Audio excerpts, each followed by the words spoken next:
Гастер, ты как-то связан с Дельтаруном? Я не просто связан, я им управляю. Большое спасибо подписчикам на Бусти, в особенности Никита Круглов, это же Субботин, Марар, Муня Фури, Смайл МСК, Мэджелики Айс, Странник, Легавр, Рекач, Министр Бананов, Генри 112, Кияш, Мисс Вайлет Фуфу, Уй Квадратного Члена, ЛС Мизаев, Генрих Гиммлер, Сергеевский Сталкерюгов, Софиджир, Дед Андрей Фет, Кактусник, Сови 1409, Артур Колпаков, SCP 173, Артем, Иван Кузнецов, Лорд Яйка, Проспект 17, Урбеч Миралат, Спринг Про, Набуза, Константин Белунин, Алина Ведьмина, Мистери Картоха, Ванилин Канапа, Федочи, Май, не выходи за меня, Изи Кэт Тайм, Дирекс, Матящик, Домик, Семен Бу, Дмитрий Дима Шисотер, Профессор Волан, Дефон Перкеле, Пихтачок, Симпл Снифти, Максимус Рачелла, Иво Кофе. Undertale. Ролевая игра, созданная композитором и разработчиком Тоби Фоксом. И ей уже 10 лет.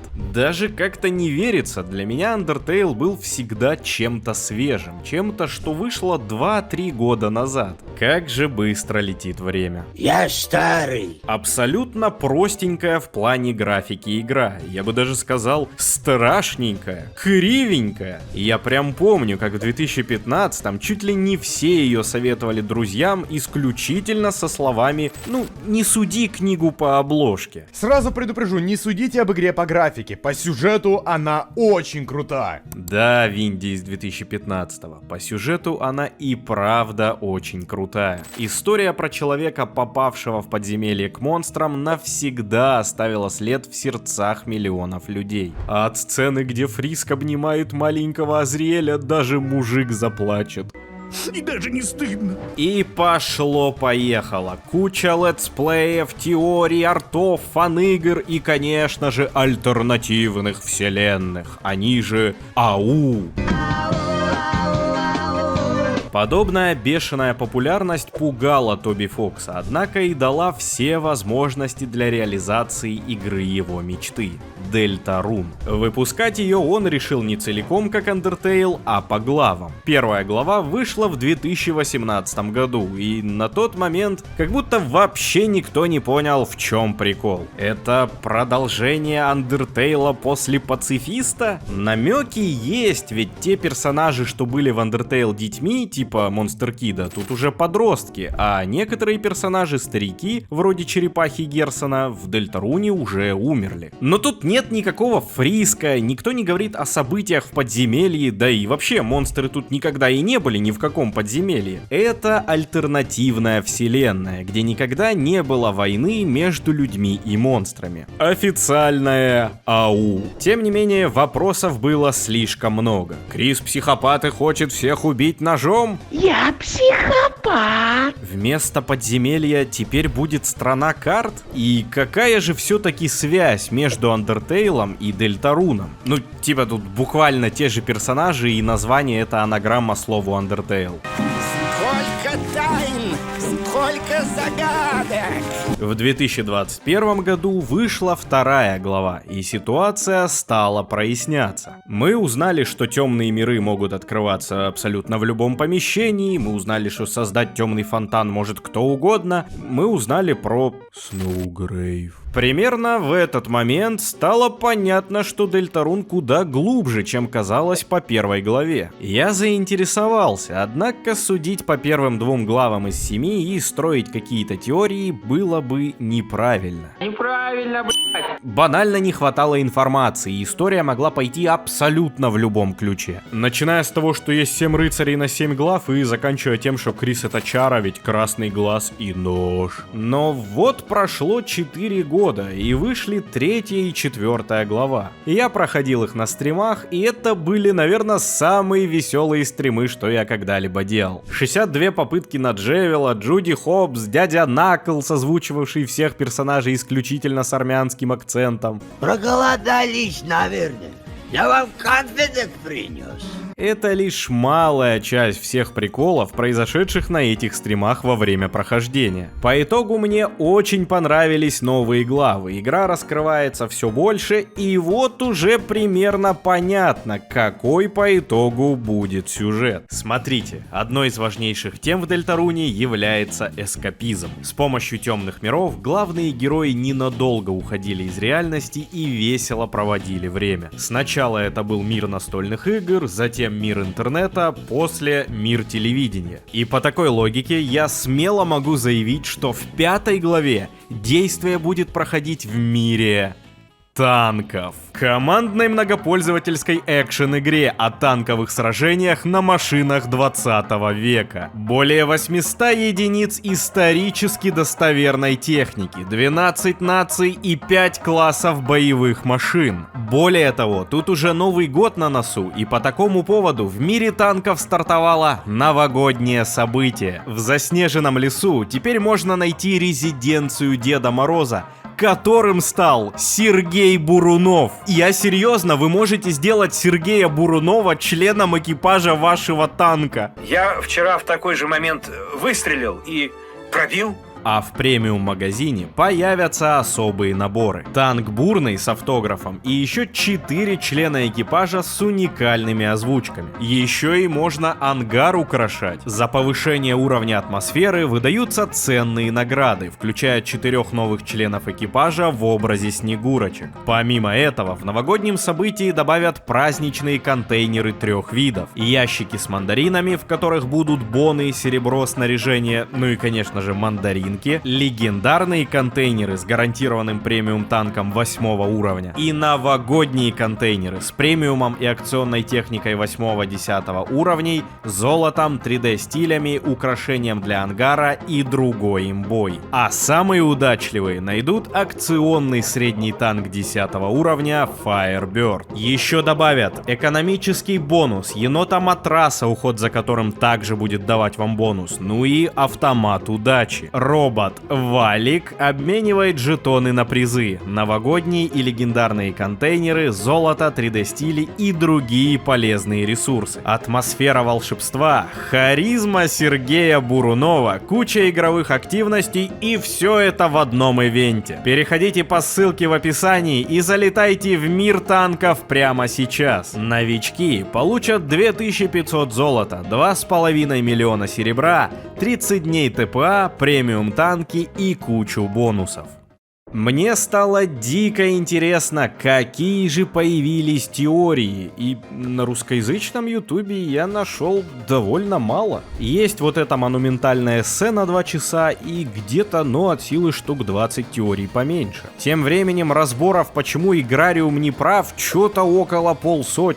Я понимаю, Играриум сказал херню, но оно серьезно того стоило. А тем временем в Дельтаруне осталось еще столько вещей, о которых можно рассказать. Я просто смотрю на это все и думаю. Здесь же не паханое поле. На западном же ютубе новые теории выходят чуть ли не каждый день. Некоторые вполне здравые, а некоторые просто нафиг отбитые. И я начал смотреть. Я впитывал информацию как губка. Я узнавал все более новые факты, и мне становилось страшно. Я как будто познал запретный плод с древа познания. Увидел правду, запрещенную всеми Женевскими конвенциями. А из-за того, что я смотрел все эти теории с нейропереводом, процесс становился еще безумнее. И вот уже фраза «смерть — это ревущая ночь» обретает смысл. После 100-й теории ко мне лично пришел Гастер и вручил теневой кристалл, через который я увидел весь сюжет Дельтаруна. Что ж, у меня есть очень много мыслей, которыми я хочу поделиться и представить вам мою теорию всего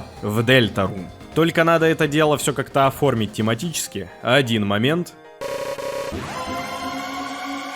Вот так-то лучше. Смотрите, этот видос в первую очередь для тех, кто уже прошел Дельтарун. Тем не менее, для общего контекста я все равно максимально кратко пробегусь по основным событиям всех глав. Мы играем за пацана Криса, который в оригинале бесполый не бинар с пронаунсами, а не их, но я не буду издеваться над правилами русского языка, да и вообще, как говорится... Ты где живешь? В какой стране? Крис — это белая ворона. Он единственный человек на весь Хоумтаун, где живут только монстры. Другими словами, он прям как белый в гет. Ну, значит, Ариэль отвозит своего приемного сына в школу, и начинается сюжет. Учитель Альфис дает задание сделать групповой проект, но с Крисом никто не хочет работать, все уже выбрали пару. Как раз в этот момент в кабинет заходит опоздавшая Сьюзи. Она хулиганка, у нее не самая лучшая репутация репутация в классе, да и она сама настроена ко всем агрессивно. Именно с ней Крис будет делать групповой проект, потому что больше не с кем. Альфис посылает Криса и Сьюзи сходить за мелом, милая хулиганочка чуть не сжирает нам лицо, а потом мы идем в кладовку и попадаем в темный мир. Далее появляется Ральзей и рассказывает о некоем пророчестве про 3 великих героев, которые спасут весь мир. И по счастливой случайности этими 3 героями являются Крис, Сьюзи и сам Ральзей. Сьюзи не проникается пафосными речами Ральзея и уходит в карточный мир, что находится по соседству с королевством Ральзея. Там она продолжает буянить, размахивать топором направо и налево, но после встречи с поприколышем Лансером хулиганка начинает меняться в лучшую сторону. Мир, дружба, жвачка, 3 друзей теперь едины и непобедимы, и имя им Fuck Squad. После этого троица побеждает злобного-призлобного карточного короля, и Крис закрывает фонтан, а вместе с тем и уничтожает весь карточный мир. После закрытия фонтана герои оказываются в соседнем от кладовки кабинете, а на полу лежат всякие карты, шахматы и прочие элементы азартных игр. Сьюзи ничего не понимает, игрок на момент 2018-го тоже. Крис приходит домой, смотрит злобно в камеру, вырывает из себя душу и достает нож. Титры. По сравнению с остальными главами, первая, конечно, ощущается самой слабой. Она короткая, в ней 90% времени происходят исключительно комичные сцены с Лансером, а те немногие моменты, которые вроде как должны ощущаться серьезными, типа сражения с королем, не вызывают никаких эмоций. Да и тоже пророчество сами герои поднимают насмех. Сейчас скажу страшное мнение, после которого меня отменят в Дельтарун сообществе и снимут 50 разоблачений, но если бы первая глава Дельтаруна вышла бы до Андертейла, мы бы, скорее всего, не увидели последующие главы, так как игра бы тупо не зашла. Впрочем, ситуация кардинально меняется с выходом 2 главы. Появляется философия, скрытые подтексты, жуткие секреты. Дельтарун расцветает. На мой взгляд, именно в 2021 он по-настоящему вышел. Именно тогда фанбаза Андертейла наконец отвлеклась от бесконечных ау про Санса и обратила внимание на Дельтарун. Первая глава из 2018 преподносилась как демо-версия, и по факту ей и являлась. В первой главе предстояло самое сложное — начать. Закинуть все необходимые крючки и расставить по местам все чеховские ружья, которые выстрелят только в более поздних главах. Дельтаруну нужно было время, чтобы разогнаться. И хвала небесам, у Тоби Фокса было это время, кредит доверия и финансы, которые он получил благодаря бешеной популярности Андертейла. И меня просто вымораживает, как в последнее время некоторая часть фандома начала мешать Андертейл с говном. Особенно это наглядно видно как раз таки в этих ответках Играриуму. Челы пытались обличить необъективную критику на Дельтарун, но по итогу делали почти то же самое, что Играриум, просто обсирали они уже Андертейл. Ключевой аргумент, который я часто видел и в роликах, и в комментах: Тоби Фоксу приснился Дельтарун вот именно в том виде, в котором он есть сейчас. С Сансами, Тариэлями, Альфисами и т.д. Но делать такую масштабную игру было слишком сложно, и он просто взял этих персонажей и сделал простенькую сказку, где эти персонажи живут в подземном королевстве. Внезапно это захайпилось, и тогда Тоби Фокс решил вернуться к исходной стадии. Условно говоря, Undertale глубоко вторичен, это буквально черновик Дельты, поэтому он хуже. Но давайте почитаем то самое интервью Тоби Фокса, в котором он говорит про происхождение Дельтаруны. В 2011 году, когда я жил вдали от дома во время учебы в университете, я сильно заболел. Я не мог найти лекарств, и, пока я спал с высокой температурой, мне приснился очень яркий сон. Он был о концовке игры, и с тех пор я был одержим идеей создать игру с такой концовкой. Поэтому в 2012 году я попытался создать ее сам. Я нашел на Tumblr художника по имени Канотенис. Он мне очень понравился, поэтому я использовал его дизайн персонажей. В итоге я забросил разработку, так и не завершив ни одной комнаты. Затем, примерно в то время, когда я собирал средства на Undertale на Кикстартере в 2013 году, я решил, что если смогу завершить Undertale, моя следующая игра будет смесью Undertale и этой концепции мечты. То есть, Тоби Фоксу не приснился Дельтарун такой, какой он есть сейчас. Ему приснилась концепция, абстрактная идея, и Дельтарун — это смесь этой концепции мечты с фундаментом Undertale. Вы головой подумайте, где же впервые могла появиться Тариэль, у которой имя — это отсылка на слово туториал. В игре, в которой она фоновый персонаж, почти не участвующий в игровом процессе, или в игре, где она вам проводит обучение по основным игровым механикам. Поэтому бросьте этот дебильный спор говна и мочи, что хуже. Без Undertale Дельтарун в том виде, в котором он есть сейчас, банально бы не увидел свет. И без той самой концепции мечты, которая позже станет Дельтаруном, Тоби Фокс, возможно, бы не стал заниматься разработкой игр, и Undertale никогда бы не вышел. Это две прекрасные игры, которые взаимосвязаны друг с другом. И не исключено, что Дельтарун может прояснить некоторые моменты из Undertale. Впрочем, давайте вернемся к пересказу. Вторая глава. Это пик. Это тот самый момент, когда Уолтер Уайт стал Хайзенбергом. Say my name.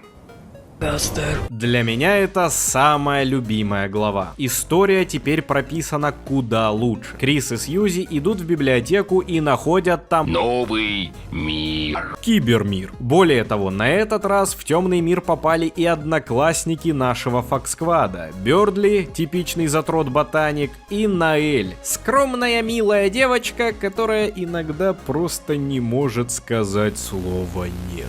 Компьютерная королева, в отличие от карточного короля, куда более интересный персонаж. Она преследует героев на протяжении всей главы, постоянно с ними шуткует, общается, и хоть она и антагонист, она вовсе не злодей. Она всего лишь хочет сделать всех людей счастливыми путем открытия кучи темных фонтанов по всему миру. Она не знает, что подобные действия вызовут рокот, то бишь конец света. А когда узнает, отступает от своего плана и спокойно позволяет Крису закрыть темный фонтан. В этой главе как раз и прояснилась концепция темных миров и их жителей — Даркнеров. Даркнеры — это предметы в светлом мире, которые обретают сознание и становятся живыми в темном мире. Причем внешний вид и характер этих персонажей определяется Лайтнером, жителем светлого мира. Лайтнер должен взять острый предмет, сконцентрироваться, продумать этот мир и проткнуть острым предметом землю. Тогда из тверди земли начнет вырываться тьма, которая поглотит все помещение, и откроется новый мир, созданный твоим воображением. То есть Даркнеры — это вроде как иллюзии, отражение того, как конкретные люди представляют эти предметы. И сам мир, в котором они существуют, рождается именно в момент открытия фонтана. Однако все эти предметы хранят память того, как их использовали, и у каждого из Даркнеров есть предыстория. Например, Спамтон, несмотря на то, что фонтан был открыт только что, вспоминает события 1997 года, когда он был в своем прайме. И более того, он знаком с Тенной, ведь Крис приносил ноутбук из библиотеки к себе домой. И таким образом телек и спамбот из ноутбука смогли на каком-то уровне взаимодействовать. Короче, звучит довольно сложно, и надеюсь, нам лучше прояснят, как это работает в будущих главах. Единственное, что мы знаем, так это то, что и первый фонтан, и второй открыл ракочущий рыцарь. Вроде как главный злодей всего Дельтаруна. По крайней мере, нам его так преподносят. Впрочем, самое интересное, как по мне, это мета-нарратив. Да, мета-нарратив был и в Undertale, и это была его фишка. Undertale помнит, Флауи помнит, Санс помнит твой геноцид, все помнят, или по крайней мере догадываются. Вся эта фишка с сохранениями играла важную сюжетную роль. Вот только до Дельтаруна все воспринимали это так, что у Фриска есть просто какая-то суперспособность. Это не ты сохраняешься, а это Фриск сохраняется благодаря своей решимости. Могут ли так делать все люди во вселенной Undertale? Или это только Фриск такой особенный путешественник во времени? Это так и осталось загадкой. Однако игра то и дело разрушала четвертую стену. Асгор, ломающий нам кнопку пощады, Сан, спускающий свои кости прямо поверх интерфейса, или Герсон, который на геноциде спокойно сидит в своем магазине, ибо знает, что игрок не может начать битву там, а потому Герсон в безопасности. Если вдуматься, это ж вообще не имеет никакого смысла. Значит, Фриск, который истребил практически все подземелье, для которого нет никакой морали и ограничений, заходит в магазин и ничего не может сделать? Что его останавливает? Есть какой-то кодекс чести в магазинах не убивать? Таков закон. А останавливают его игровые механики. Такой функции просто не предусмотрено разработчикам, и получается, Герсон знает, что он в игре. Впрочем, все эти сломы четвертой стены воспринимались скорее как спецэффекты. 5D игра, она вот-вот вылезет из экрана. И даже когда Чара в концовке геноцида напрямую обращается к игроку, многие воспринимали это как обращение к Фриску. И вообще, это не мы совершили геноцид монстров, это все была Чара. Чара, ты как-то связана с Фриском? Я не просто связана, я им управляю. До сих пор идут споры, кто такая Чара. Она рассказчик, она злая, она добрая. Управляла ли она Фриском или это все-таки делал игрок? На все эти вопросы нет прямых ответов, а сама вот эта тема мета-нарратива как будто не раскрыта до конца. Возможно, потому что для Undertale это была не главная тема, он банально был про другое. Это была деконструкция жанра RPG, где привычным делом было фармить опыт на скелетиках. Но что если у этих скелетов есть личность? Что если, убив скелетика, вы очень расстроите его родного брата? И вообще, может, стоит не убивать монстриков направо и налево, а попробовать с ними подружиться? Undertale — это добрая сказка, а Дельтарун — это сказка злая. Со второй главы уже стало четко понятно, что игрок и Крис — это две отдельные сущности. Крис — это не Фриск, без рода, без племени и без прошлого. У него есть характер, у него есть семья, у него есть увлечения, у него была своя жизнь до того, как в ней появился игрок. И по факту управляем мы не Крисом, а вот этим красным объектом в форме сердца, который принято называть душой. А уже душа буквально как паразит прикрепляется к Крису и заставляет его делать всякое. Тут уже нет никаких чар, на которых можно скинуть свою вину. За все несешь ответственность лично ты, игрок. Не понял. Лично я? Ты как-то связан со мной? Я не просто связан, я тобой управляю. Однако, какую вообще ответственность мы можем нести и за что? В Дельтаруне ты не можешь никого убить. Если наносить врагам урон, они будут просто убегать. От твоих действий ничего не зависит. История никак не поменяется. Нам игра прям в лоб говорит в самом начале, что твой выбор не имеет значения. То же самое частенько говорит и Сьюзи в первой главе, когда открывается окно с выбором и затем резко исчезает. И это еще одно различие с Undertale, где от твоего выбора зависело все. В Undertale 93 концовки. Determination, который позволяет нам сохраняться, можно перевести как решимость, а можно как определенность. То есть это сила, которая позволяет игроку самому определять свою судьбу. В Дельтаруне же нет детерминейшена, но есть детерминизм. Философская концепция, согласно которой все предопределено судьбой, богами, природой и так далее. Детерминизм отрицает свободу воли и выбора, ведь согласно нему имеется только одно, точно заданное возможное будущее. Прямо как одна единственная концовка в Дельтаруне. Но неужели вообще никак нельзя сойти с привычных сюжетных рельс и получить что-то другое?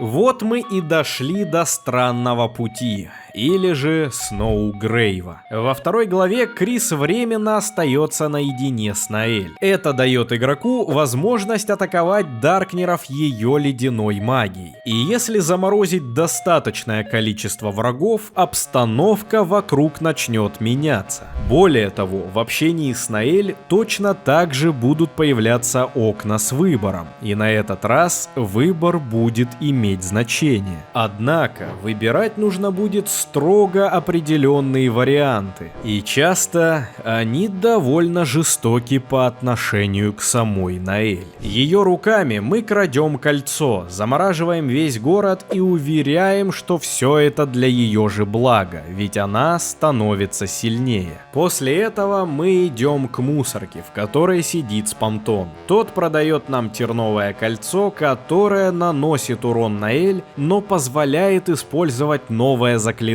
— Снежная могила. Таким образом, мы руками Ноэль убиваем Бёрдли, ее одноклассника. Это очень жуткий путь, который ощущается гораздо страшнее геноцида в Андертейле. Мы буквально ломаем психику девочки, и Крис ненавидит игрока за это.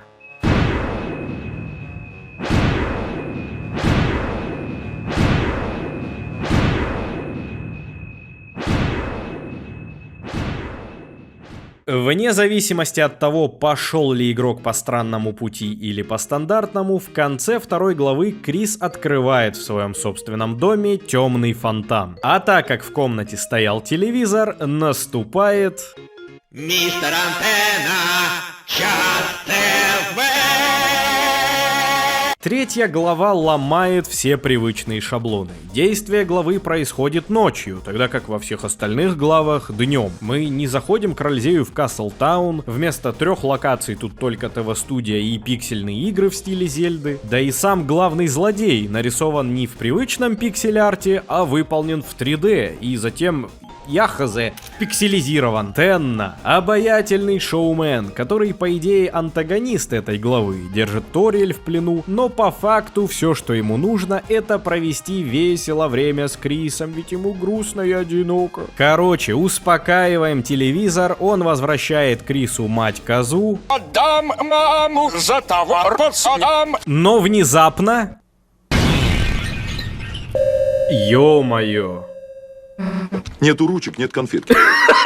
Появляется ракочущий рыцарь, самый сложный босс, что когда-либо был в играх от Тоби Фокса. Одним ударом он сносит все ХП и отправляет всех в коллапс, оставляя с минус 999 здоровья. Да это все плацебо, это все плацебо. Коллапс! Чел, ну это коллапс. Всех, кроме Криса. По какой-то интересной причине рыцарь бьет Криса слабее, чем остальных. И напротив, Крис тоже бьет рыцаря совсем слабо. Если же вам удастся победить рыцаря и пережить все его атаки, Сьюзи и Ральзей все равно отлетят в коллапс в катсцене. Самая первая мысль — это сделал рыцарь, но давайте присмотримся к деталям. Происходит первый удар, после которого падает Сьюзи. Ральзей говорит: «Как ты мог?». Если это обращение к рыцарю, то почему он удивляется? Почему он не ожидал удара от врага, с которым они 5 секунд назад сражались? И если это обращение к рыцарю, то почему он смотрит не на него, а на Криса? Если именно Крис внезапно ударил Сьюзи в спину, то удивление Ральзея совершенно оправдано. Те, кого я считал своей семьей, воткнули мне нож в спину. Более того, после второго удара Крис становится на колено перед рыцарем, и тот аккуратно кладет меч на его плечо, символически посвящая в рыцаре. Они явно работают вместе, и на это будут жирные намеки и в 4 главе. Рыцарь пытается утащить Ториэль, но внезапно появляется Андайн, и рыцарь утаскивает ее в бункер. Всю 4 главу мы со Сьюзи пытаемся узнать код от бункера, и говоря «мы со Сьюзи», я имею в виду игрока и Сьюзи, потому что Крис давно все коды знает, для него дверь бункера всегда открыта. Вот за это мне и нравится Сьюзи. Несмотря на то, что она угрожала Крису в 1 главе, она максимально искренняя. Ториэль выглядела такой счастливой, примерно как ты сейчас. Я люблю тебя. Она ничего не скрывает, в отличие от Криса, от Ральзея. Да тут как будто чуть ли не каждый житель Хоумтауна участвует в неком сговоре и что-то скрывает. А Сьюзи в городе новенькая, как и мы. Вся 4 глава посвящена пророчеству. И оказывается, что это не фанфик, выдуманный Ральзеем, а буквально священное писание, на основе которого есть целая религия. Назовем ее дельтарунизм. Именно в церкви дельтарунизма будет открыт новый темный фонтан. Тем временем на базе пророчества пишут и художественные произведения. Например, «Властелин молота», серия книг, написанная Герсоном Бумом. Именно его наши герои встречают в темном мире церкви. Похоже, я чутка заплутал. На самом деле встречают не совсем Герсона, а его ремнант. В момент открытия темного фонтана в кабинете священника Элвина стоял молот, покрытый прахом его отца. И это типа не норма для этой вселенной. Молот с прахом должен был находиться в могиле. По какой причине он оказался в кабинете Элвина? Видимо, он как-то замешан в сговоре с рыцарем. Впрочем, хоть дед и призрак, все появления его в этой главе такие душевные. Он выступает для Сьюзи в роли мудрого наставника, а еще кратко пересказывает сюжет «Властелина молота». Глава 1. Марш темного короля. Герои побеждают короля и останавливают дракона. Глава 2. Город блестящих огней. Герои ведут бой на колесницах, дабы спасти королеву. Глава 3. Острова Северного Сияния. Герои путешествуют среди островов и видят проблеск потерянной земли. Глава 4. Испытание священного молота. Великий кузнец дает героям ужасное оружие. Глава 5. Поле розового и золотого. Бескрайний сад, испепеленный в пламени ревности. А дальше что? Как знать, оставалась лишь еще одна глава, но на этом все остановилось. Следующий том так и не был написан. История стала такой грандиозной, такой всеобъемлющей. Говорят, она поглотила самого автора. Из речи Черепахинсона становится понятно, что пока мы довольно четко следуем пророчеству. И даже можно понять, о чем будет следующая глава. Однако эту историю Герсон так и не дописал. Возможно потому, что ему очень не нравится концовка пророчества. Вам писать книгу? Не, там концовка плохая. Всю главу он ломает панели с ним и вообще говорит, что пророчество туфта. Оскорбляет чувства верующих в дельтарунизм, короче. Ральзей так-то тоже пророчество не уважает и максимально стремится от него отойти. Он в целом в этой главе очень дерганый, нервный. Все потому, что он не хочет, чтобы мы со Сьюзи увидели, что нас ждет в будущем. Однако после встречи с рыцарем, открытием темного фонтана в темном фонтане и победы над Титаном, Сьюзи все равно видит финальную часть пророчества. Это вызывает у нее ярость. Она разбивает стекло голыми руками. Истекая кровью, она говорит Ральзею, что она не позволит, Крис не позволит и Ральзей не позволит этому случиться. Закрыв последний фонтан, Крис и Сьюзи идут домой. Однако дома они видят пьяную Тариэль, танцующую с дебильным скелетом. Последняя сцена. Крис стоит у окна и видит на улице Сьюзи, которая еще раз говорит, что они не позволят этому случиться, но уже не так уверена. Крис собирается выпрыгнуть в окно и побежать за ней, но тут звонит телефон и оттуда доносится: «Крис, не забудь об своем обещании». Очевидно, пацан разрывается между двумя сторонами – Фак-сквадом и группировкой рыцаря. И на этом заканчивается 4 глава.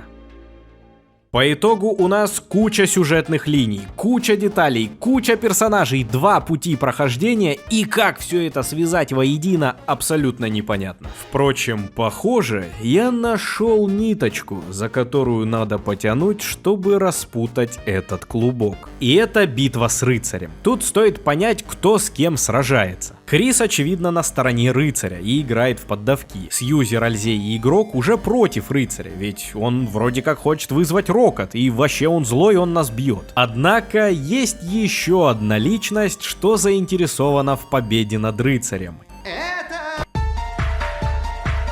Да-да, отрицатели Гастера сейчас закатили глаза, полфандома покрутила пальцем у виска, мол, чё ты несешь? Гастера вообще в играх никогда не было, его целиком придумали фанаты на основе каких-то вырезанных кусков кода. Признаться честно, я тоже раньше думал, что Гастер это просто тайна ради тайны, но углубившись, я осознал, как глубока кроличья нора. Во многом меня натолкнуло на мысли вот это видео, советую глянуть. Тем не менее, для понимания контекста мне в любом случае придется повторить некоторые тейки из этого ролика. Как же вообще нашли Гастера в Undertale? Есть там такая штука под названием Fun Value, или же значение веселья. Это случайный номер, который присваивается в начале каждого нового прохождения и вызывает какое-то уникальное для этого прохождения событие. На данный момент я твердо уверен, что каждое такое уникальное событие связано либо с Гастером, либо с Дельтаруном, но это я забегаю вперед. При значениях Fun 61, 62 и 63 мы встретим трех последователей Гастера, которые выглядят как серые копии уже встречавшихся нам NPC. Они расскажут историю ВД Гастера, мол, гениальный ученый в ядре моченый упал в свое творение и умер, сука. При значении 65 в Сноудене вы сможете попасть в меню саунд-теста, где будет тема Гастера,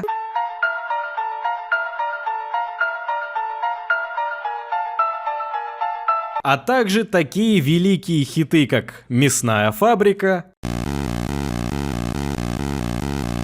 «Счастливый городок» и «Трабл Дингл».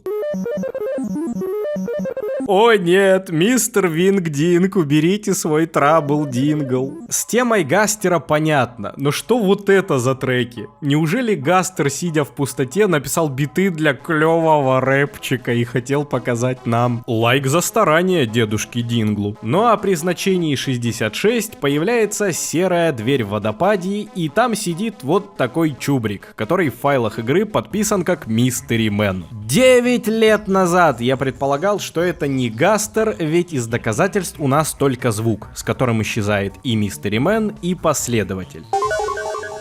Но все изменилось, когда я увидел характеристики Гастера, прописанные в коде. Номер, который ему присвоил Тоби Фокс, 666. А далее у него все в шестерках. Атака, защита, здоровье и т.д. Да, мы уже лезем в дебри. Да, мы с Гастером в игре в битву не вступаем. Да, это может оказаться просто шуткой от Тоби Фокса или случайностью. Так могло бы оказаться, если бы вот эта фишка с шестерками была только один раз. Запись номер 17, которая в файлах называется «Комната Гастера». Шрифту тут присвоено значение 666. Сам исходник текста написан капсом, а затем уже превращен в Виндингс. И вроде как отсюда и взялись буковки В и Д в его имени. И еще, во время записи номер 17 играет аудиофайл Muz Smile, который по сути является реверснутым смехом Маффет, замедленным на 666%.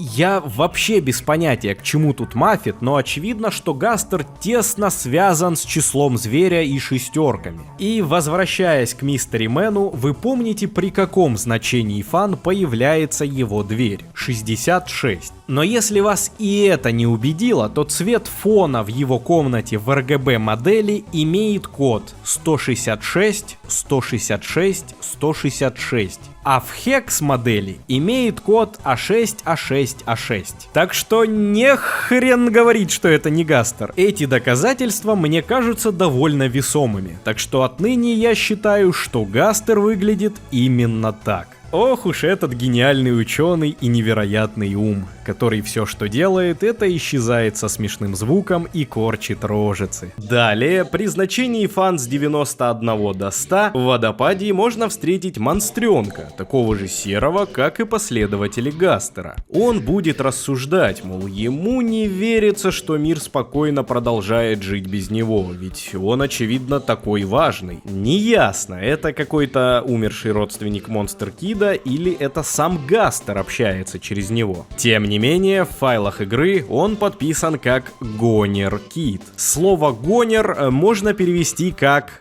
Конченый. Он конченый. Ну нет, как-то слишком грубо. Доходяги. Ну вот, другое дело. Еще одного доходягу мы видим при значении фан с 80 до 89, и это девочка-моллюск. Она изначально цветная, рассказывает нам о некой девочке Сьюзи, которая сейчас примерно того же возраста, что и Фриск. Однако, прямо перед выходом первой главы Дельтаруны, диалог с девочкой-моллюском немного дополнился. Она внезапно стала страшным серым гонером и сказала, что время, когда мы встретим Сьюзи, стремительно продолжается. Ракушечный доходяга нагнал жути, что мы встретим школьного хулигана. Страшно, очень страшно. Также перед выходом первой главы твиттер Тоби Фокса захватил некто, пишущий капсом и использующий в своем лексиконе такие фразы, как «очень-очень». Загадочный человек представил проект, над которым очень долго работал. Дельтарун. При скачивании демки Дельтаруны версия у программы была 0.6.6.6, а при первом запуске на экране появлялся все тот же загадочный голос, который говорит капсом, и его шрифту в файлах игры присвоено значение 666. Все говорит о том, что Дельтарун — это проект Гастера. Вероятно, это и есть тот самый эксперимент номер 17.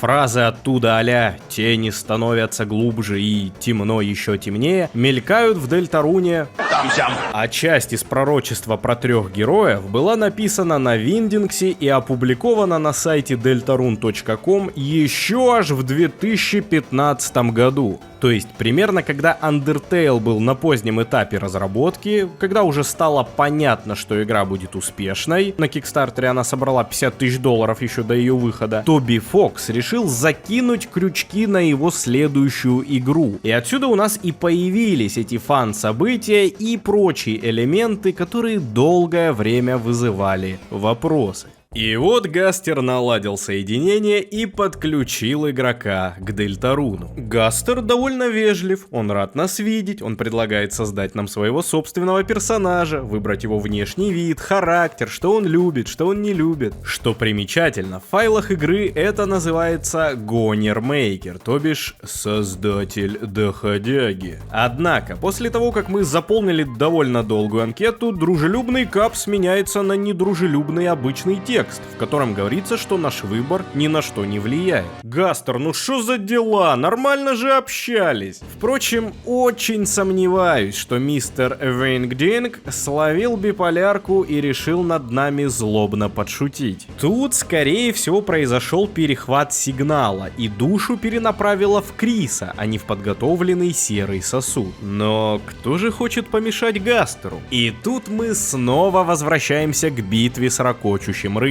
При первом прохождении вы, скорее всего, гарантированно ему проиграете. После этого пойдет катсцена и глава закончится. Однако, если вы проявите интерес и загрузите последний сейв 3 главы, то теперь после смерти на рыцаре к вам лично обратится Гастер. И ему все происходящее, как всегда, очень интересно. Он внимательно наблюдает и, как ни странно, болеет за нас. Он хочет, чтобы мы победили рыгающего рокера, а потому помогает нам. Он загружает нас прямо во время боя с рыцарем, а не у звезды сохранения. Если вы проходите битву без теневой мантии, Гастер намекнет, что лучше бы вам ее получить. Ну а если вы подохнете прямо на финальной атаке рыцаря, Гастер будет очень воодушевленно вас подбадривать, мол, давай, осталось еще чуть-чуть. Верь в себя, зайка, верь. Гастер заинтересован в победе над рыцарем, а следовательно я делаю вывод: Гастер против рыцаря. Получается, рыцарь — это сторона зла, а Гастер — это сторона добра, ведь Гастер же на нашей стороне, а мы добрые. Мы же добрые,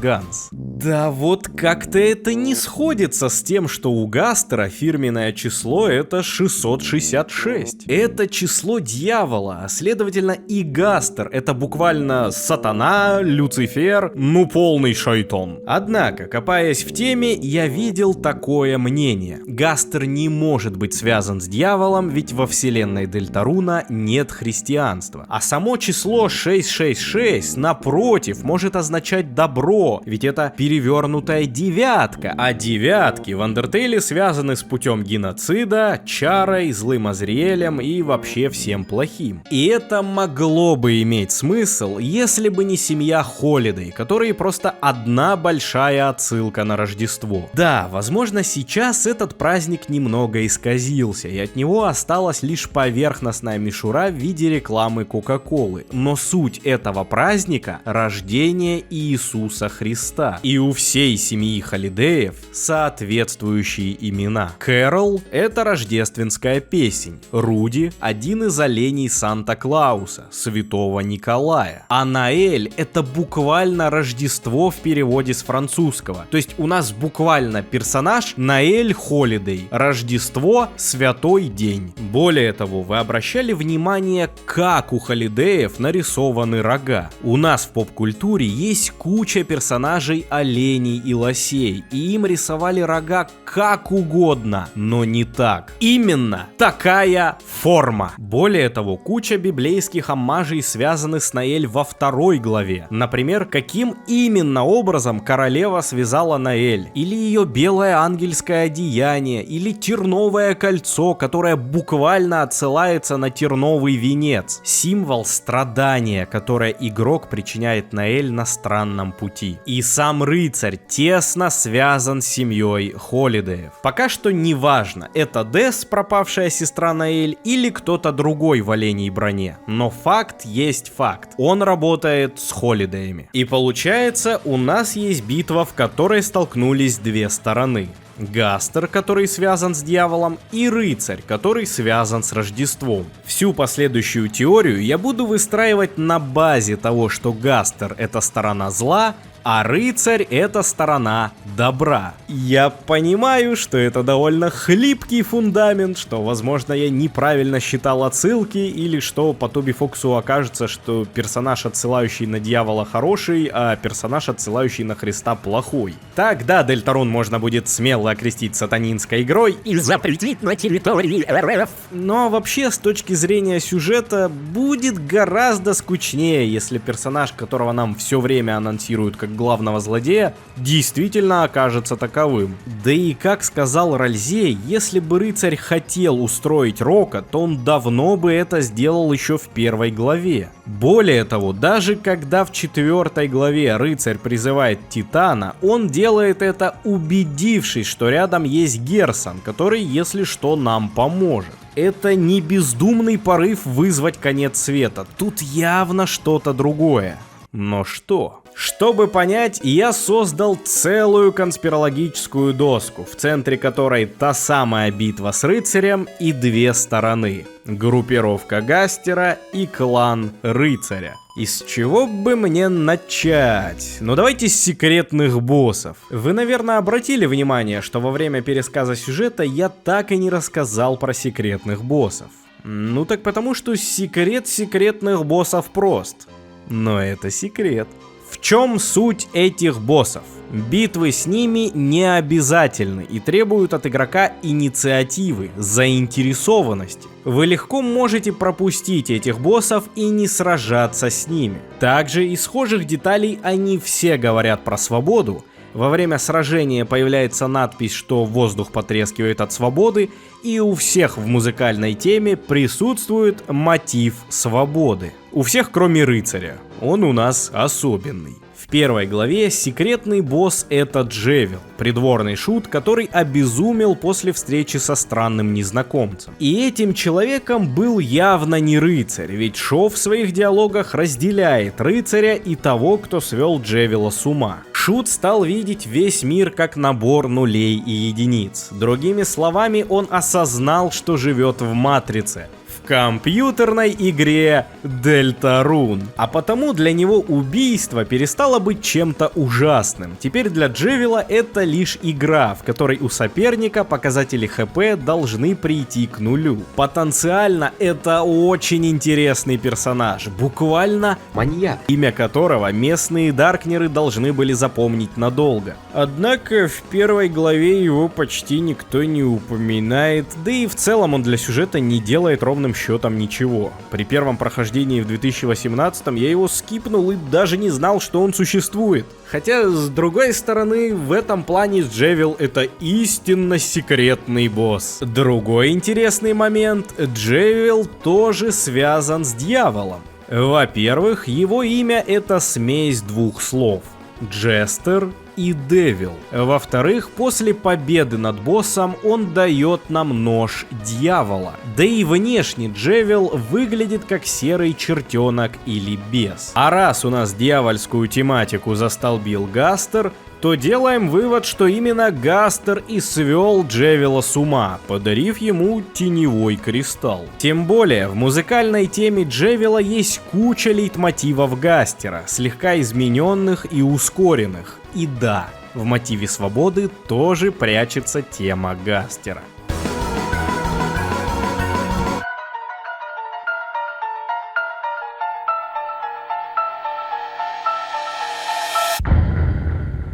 Спамтон Г. Спамтон. Ну, Спамтон — это вообще гениальный персонаж. Он буквально олицетворение всей несвободы, что только есть в этой игре. Он зависим от общественного мнения, ведь его профессия — это рекламщик. Им манипулируют светлые, ведь он даркнер. Им манипулирует компьютер, ведь он программа. Им манипулирует королева, ведь он простой холоп. Более того, Спамтон знает о трагическом пророчестве и ничего не может с этим сделать. Он знает про игрока и осознает, что весь его мир лишь игрушка в руках более высшего существа. А вместе с тем им еще и манипулирует группировка Гастера, что легко может дать успех и точно так же легко забрать. А вишенка на торте — это внешний вид Спамтона. Кукла чревовещателя, которую буквально насаживают на руку, чтобы она говорила. И даже проявив сверхусилия при помощи высшего существа, то бишь игрока, он получает себе новое тело, которое является марионеткой. Он буквально поменял шило на мыло. Спамтон все еще кукла, которой управляют, просто теперь рука не в заднице, а где-то сверху и дергает за ниточки. После победы над Спамтоном он возвращается в тело чревовещателя, только теперь он еще и висит на лианах, словно марионетка. Тема несвободы работает тут на таком большом количестве уровней, что я просто хочу поаплодировать Тоби Фоксу. И неудивительно, что после битвы со Спамтоном Крис просто орет, ведь это вызывает у него экзистенциальный ужас. Ведь по сути он такая же марионетка в руках игрока и в руках Кэрол Холидей. По поводу Гастера, на мой взгляд, есть две четкие связи. Первая — таинственный покровитель, который даровал успех Спамтону, в один момент резко исчез, а из телефона доносился мусорный шум.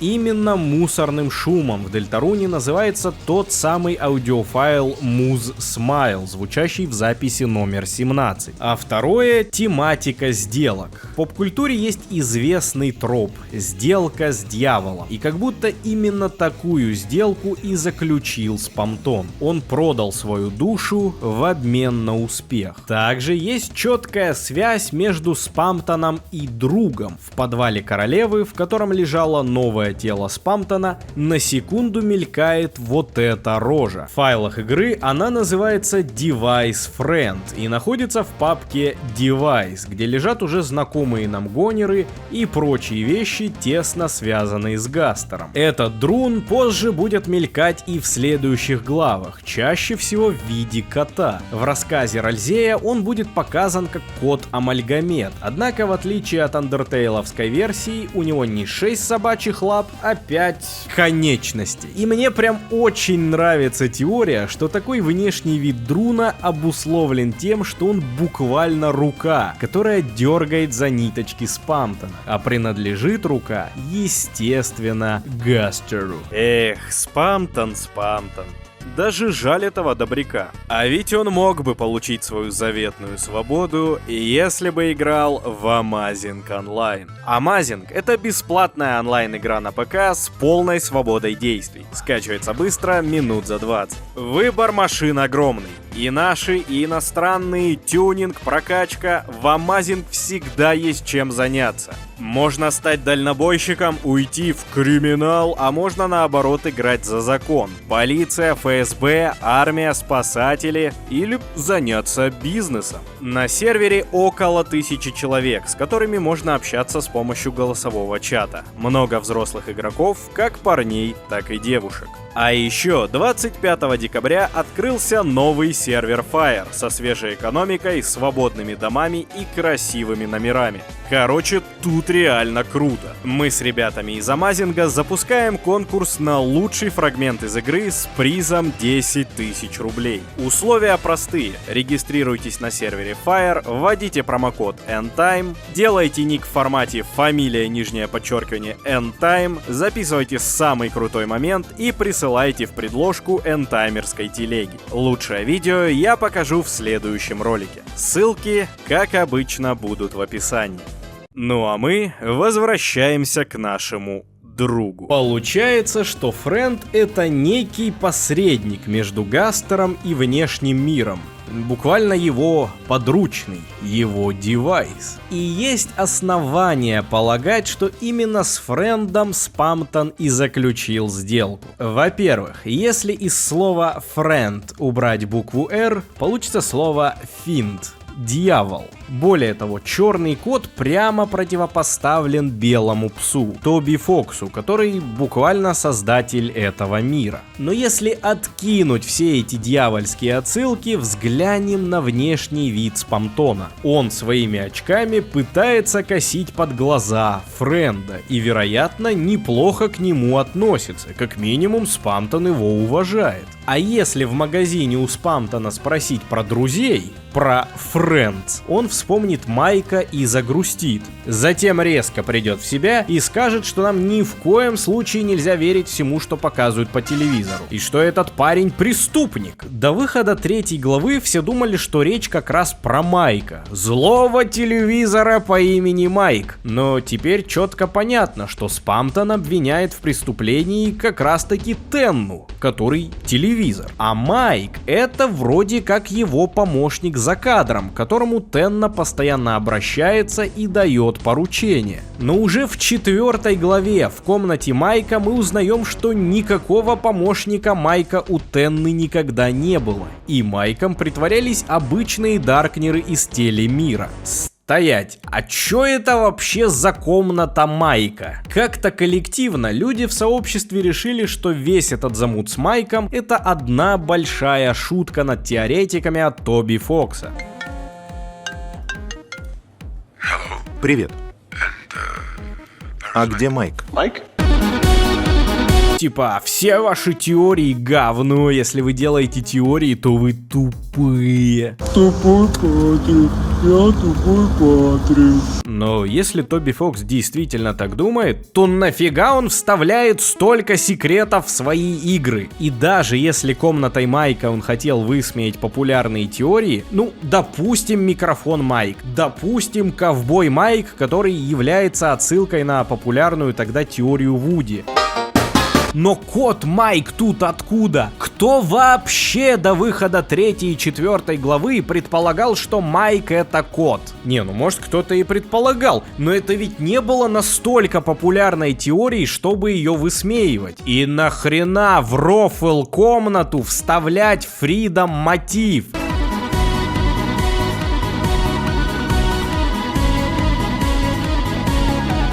Фридом мотив, абы куда не вставляют. Вот что я думаю. Комната Майка важна, и возможно она еще сыграет свою роль. А вот эти 3 Даркнера это как раз таки рофл на тему того, что Майк это микрофон из телемира. Но кто же тогда, сука, Майк? А Майк это определенно кот. Во-первых, вся комната Майка просто кишит кошачьей тематикой. Кошачьи статуи, кошачьи вражеские атаки и псевдо-Майк, который косит именно под друга с его розово-желтыми глазами. Более того, если вы проявите внимательность, то заметите, что эти 2 цвета тут просто повсюду. Что еще говорить, если в одной из мини-игр с метеоритами появляется сам Френд собственной персоной. Именно в этой мини-игре и звучит мотив свободы. Но и сам замок на дверях в комнату Майка подозрительно напоминает улыбку друга. Короче, Майк это Френд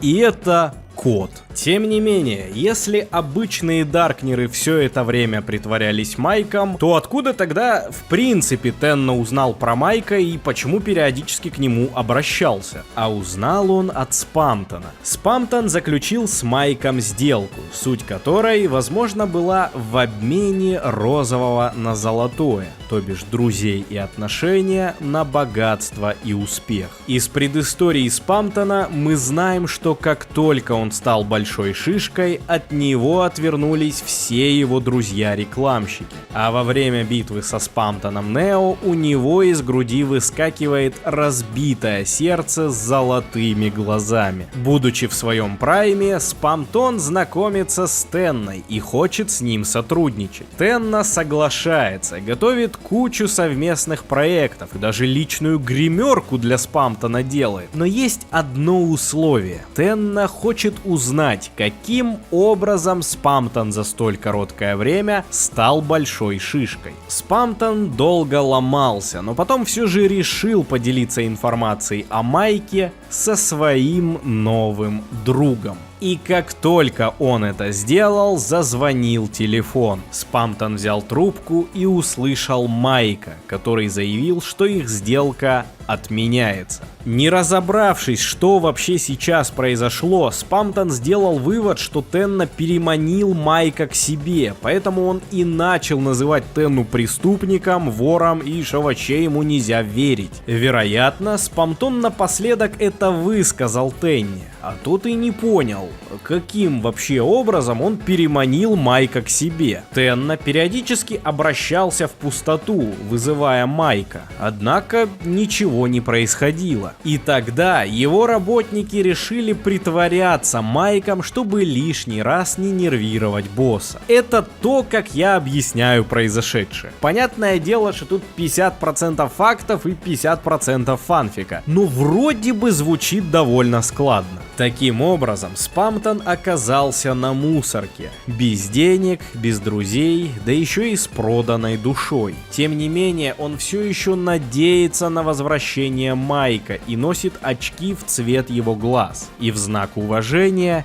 и на удачу. В целом, символизм розового и золотого в Дельтаруне встречается довольно часто. В 3 главе есть комната с 2 клетками. Перед нами стоит моральный выбор – любовь или ненависть. Если мы выбираем ненависть, то желтая клетка выталкивает серую. Желтый цвет в Дельтаруне – цвет ненависти. Розовый – цвет любви. И это перекликается с 2 путями прохождения. Стандартный, где мы становимся лучшими друзьями с розовой Сьюзи, или Сноугрейв, где мы абьюзим желтую Наэль. И вот мы наконец дошли до секретного босса 3 главы. И это А кто это? У нас есть персонаж, который постоянно загоняет про свободу. Это Рамп. У нас есть секретная босс-битва с Ерамом, но без теневого кристалла. У нас есть не такая уж и секретная битва с рыцарем, но после победы он дает нам теневой кристалл. И у нас есть псевдо-Майк из 4 главы, в музыкальной теме которого есть мотив свободы. Бро, этот секретный босс упал в свое творение и рассыпался на составляющие. Ну а если серьезно, Гастер рекомендует нам получить теневую мантию для победы над рыцарем. Ее нам даст Ерам, непонятное темное существо, которое, кстати, спавнит майков, а те после смерти дают нам конфеты. Короче, Ерам работает на Гастера, а потому и отдает нам теневую мантию. Но в этой схеме по передаче мантии замешан еще один персонаж — Рамп.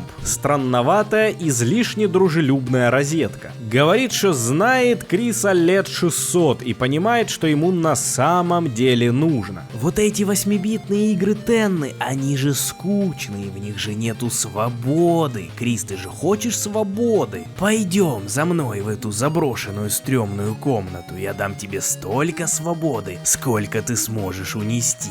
I like your funny words, Magic Man. По словам Рамбо, Тенна изменил оригинальную игру, а вот в оригинале была полная свобода действий. Правда, оказывается, что никакого выбора в оригинальной игре нет. Твоя задача тупо убить всех монстриков на карте. Монстрики, кстати, подозрительно похожи на уже знакомых нам Тариэль, Альфис, Флауи, Андайн и так далее. На контрасте с основным прохождением все происходящее ощущается как крипипаста. Стрёмные звуки, странная цель у игры. В какой-то момент нам и вовсе придется, играя за Криса, убить Сьюзи и Ральзея. Интересна реакция на происходящее у Криса. Ему неприятно смотреть на такое, он отворачивается. Крис, если друзей и бил мечом, то просто в коллапс отправлял. Так просто мечом поводил, без удовольствия. Вот. А затем внезапно в этой пиксельной игре появляется Сноугрейв. Причем появляется он при любом пути прохождения. И тут возникает вопрос, а зачем? На момент 2 главы практически все воспринимали Сноугрейв как эдакий взлом игры. Мол, игрок делал настолько ужасные вещи, что игра просто ломалась. Она никогда не была предназначена, чтобы ее проходили таким образом. Даже анаграмму нашли: Snow-Grave Wrong Save, то бишь неправильный файл сохранения. А теперь в 3 главе нам буквально показывают инструкцию, как начать запретный путь. Возможно, вы скажете, но это ж тупо. Зачем в 3 главе показывать то, что нужно было начать во 2 главе? Но не забывайте, что эта инструкция не для Криса, а для игрока. Высшего существа, которого в Дельтаруне называют ангелом, а наш реальный мир небесами. Можно сделать примерно такую иерархию. Сначала идут небеса, где живут ангелы, то бишь реальные люди. На ступень ниже светлый мир. Там живут персонажи компьютерной игры Дельтарун, которыми могут управлять ангелы. Еще на ступень ниже темный мир. Там живут даркнеры, которыми уже управляют светлые. А в самом низу глубины, полная тьма, преисподняя или же код игры. Там сидит Гастер. А еще, скорее всего, туда попала сестра Наэль Дес. Так вот, над ангелом не властны время и пространство вселенной Дельтаруна. Игрок может начать игру с любой главы, с любого сейва. Если надо, он просто может ресетнуть. Вот именно об этом я и говорил, что в плане мета-нарратива Дельта куда круче Андертейла. В этой пиксельной игре один из персонажей — это ты, человек из плоти и крови. Тут другой вопрос. А нахрена Рамп нам показывает Сноугрейв? Получается, что несмотря на нарочитую дружелюбность, Рамп не очень хороший парень. Крис ненавидит Рамба за то, что он делает, и уже к 3 игре Рамп каменеет. Ну и остальные даркнеры, как выяснится, тоже Рамба не очень-то и любят. Почему Рамп и, соответственно, Ерам толкают игрока на Сноугрейв? Ну и в таком случае и сам Гастер, подбивая нас получить мантию, точно так же заинтересован в том, чтобы показать игроку Сноугрейв. Получается, Странный путь — это не просто фансервисная страшилка, которая ни к чему не ведет. Сноугрейв — это часть сюжета. Или, может, часть пророчества. Мы подбираемся к самому интересному. К пророчеству. И о нем вам расскажет внезапная коллаба Red 2D!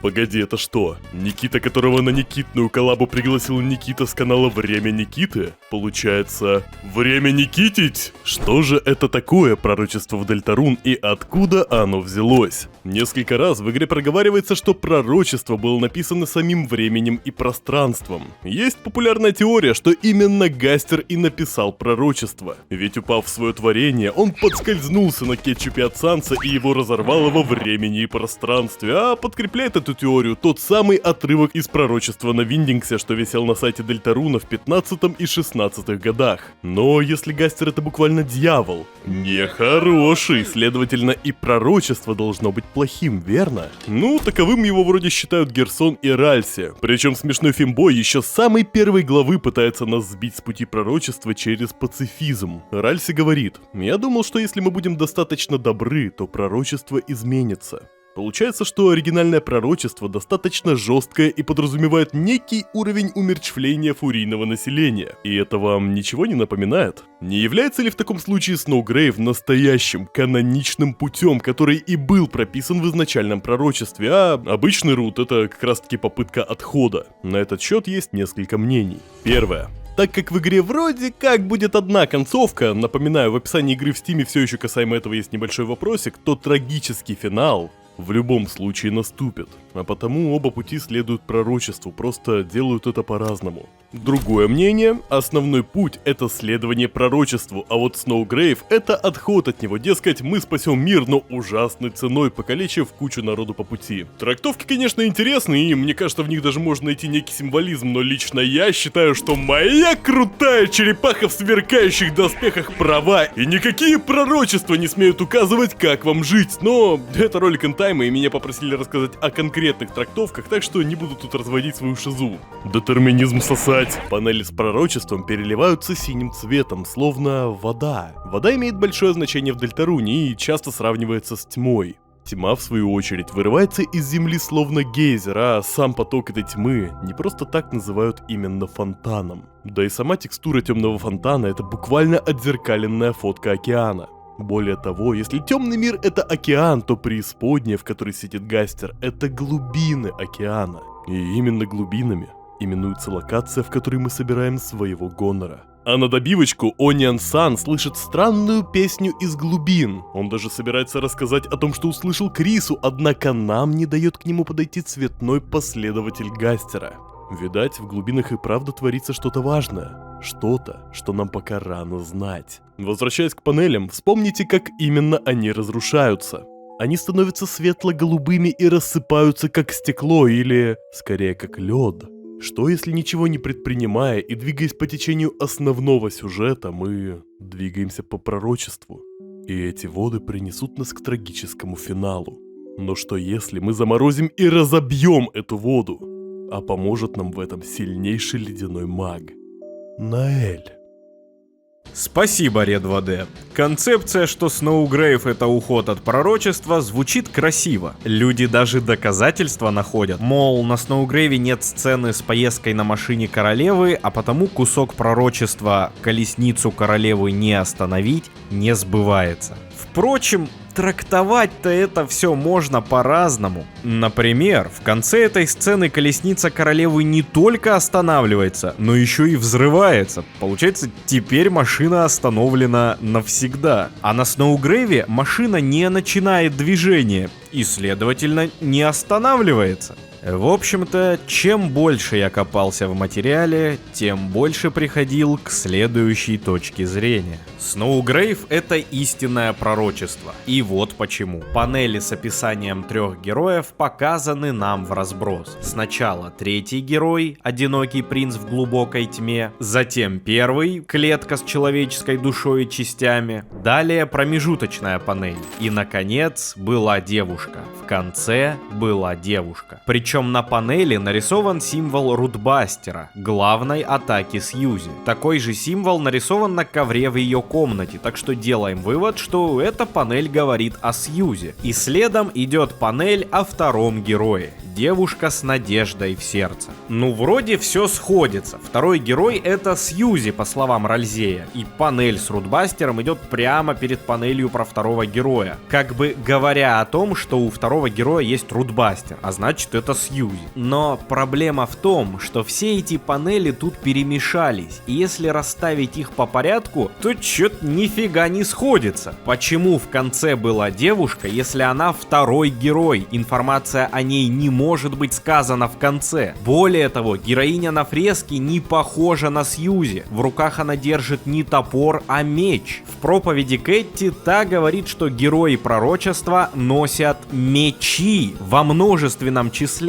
Значит, как минимум 2 героя из пророчества должны носить меч. И знаете, кто может экипировать меч из игровых персонажей помимо Криса? Наэль. Эту информацию мы получили от датамайнеров. В нормальных условиях игры вы меч Наэль в руки дать не сможете, поэтому к этой инфе нужно относиться пока что с долей скепсиса. Однако, уже сейчас известно, что в какой-то момент игры мы сможем скрафтить неправильный меч. Для этого нам понадобится чистый кристалл и терновое кольцо, которое Наэль получает только на Сноугрейве. А раз меч делается из тернового кольца, то предположу, что и использоваться этот меч будет именно оленихой. Но если 2-й герой это Наэль, то кто тогда Сьюзи? А об этом нам напрямую расскажет Герсон. Глава 1.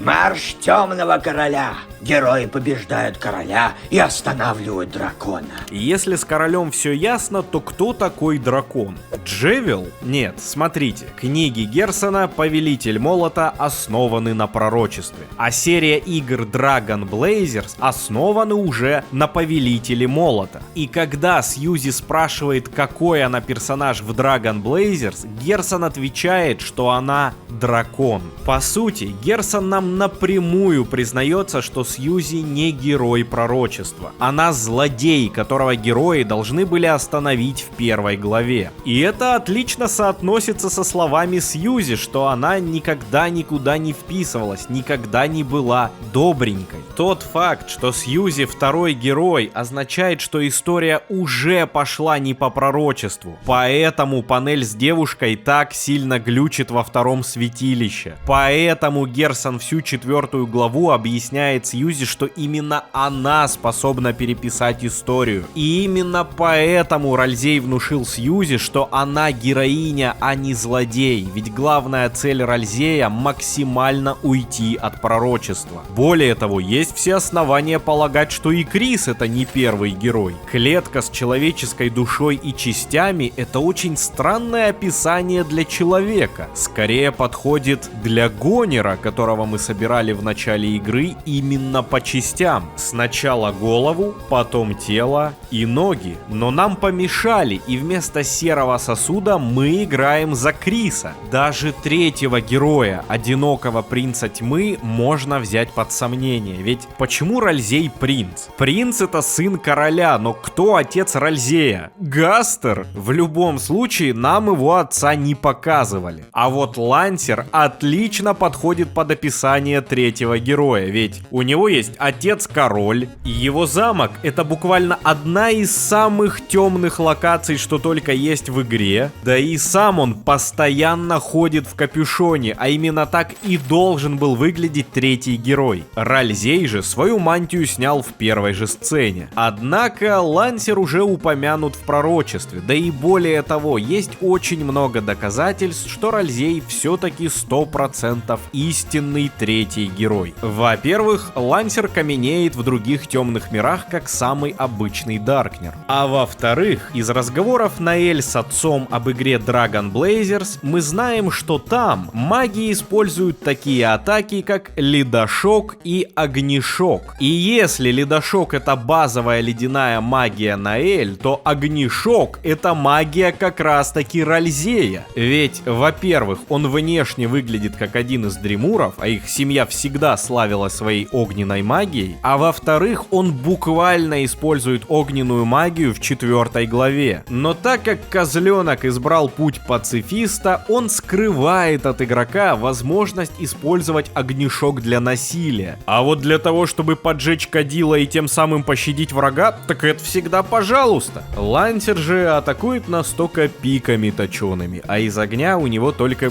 горящий велосипед. На самом деле, то, что Сьюзи изначально должна была быть злодейкой, объясняет, почему пикового короля было так мало в 1 главе. Номинально он главный гад, но по факту всю главу мы противостоим именно Сьюзи. Точно так же, как всю 2 главу мы схлестываемся с королевой, а всю 3 главу с Тенной. Но по такой логике, а кто же тогда главный злодей 4 главы? Само пророчество. Панели с ним сопровождают нас на каждом шагу. А в финале главным боссом становится олицетворение пророчества в виде его автора. Многие заметили, что Титан подозрительно похож на Гастера, причем каноничного в образе Мистеримена. Отрицатели Гастера скажут: паридолия, это вам все кажется. Но сами подумайте, почему Титана нарисовали именно вот так? Зачем добавили эти кривые несимметричные рога и крылья? Ведь всего этого не было во время рассказа Ральзея о Титанах. Я считаю, это не случайность, и похожесть Титана на Гастера была сделана намеренно. Ну и кстати, образ головы с кучей крыльев — это явная отсылка на библейски каноничных ангелов. А так как у этой головы есть рога, значит ангел этот падший. Еще одна отсылка на сатану в Дельтаруне. Да сколько ж можно? А сколько нужно? Получается, Гастер старался, писал пророчества, а ему постоянно мешают. Сначала заменяют Гонера на Криса, а потом еще и ставят Сьюзи на роль 2 героя. Почему Гастер просто не прервал соединение с игроком, ведь все с самого старта пошло не по плану? Пошли вы все в задницу, неблагодарные сукины дети! А вы только критикуете! Надоело! На PlayStation есть ачивки, которые оформлены тоже в виде капса, как будто это ачивки от Гастера. Там есть достижение «Пройти главу без проблем». И дается эта ачивка при любом пути прохождения, и при обычном, и при Сноугрейве. То есть Гастер не видит никакой проблемы в том, что мы играем за Криса и что у нас в команде Сьюзи. А почему? А потому что у ученого в ядре печеного есть план Б. И именно для этого плана и нужны секретные боссы. Побеждая секретных боссов, мы становимся ближе к пророчеству. Самое явное — это 4 глава. Великий кузнец дает героям ужасное оружие. Ужасное оружие герои получат только в том случае, если мы пройдем секретного босса 4 главы — Герсона. 3 главу Герсон описывает так. Герои путешествуют среди островов и видят проблеск потерянной земли. Эту потерянную землю мы не увидим просто так по сюжету. Если вы не идете по пути мантии, вам в любом случае нужно будет очень долго плыть наверх. А как только вы доплывете до ледника, Тенна сразу же телепортирует вас назад на пляж, а проход к леднику заблокирует. Так как мы уже знаем, что у Тенны был уговор с рыцарем и Крисом, можно сделать вывод, что именно в этом и заключалась задача Тенны. Ни в коем случае не допустить нас до оригинальной игры. Подтверждение этому есть на Spamton Sweepstakes. Это благотворительный сайт, который Тоби Фокс превратил в подобие ARG. Там есть блог Наэль, в котором наша Gamer Girl рассказывает об отсалках и пасхылках в различных играх. И в одном из постов она делится историей, как в игре Dragon Blazers она застряла в ледяном крестообразном лабиринте. По нему вас вас должен провести ваш спутник, а если спутника нет, вы будете все время возвращаться в стартовую комнату. И это буквально фрагмент из пути мантии, в котором игроку проводится инструкция по Сноугрейву, а добивает это все прикрепленная музыка к посту, якобы ост из Драгонблейзеров.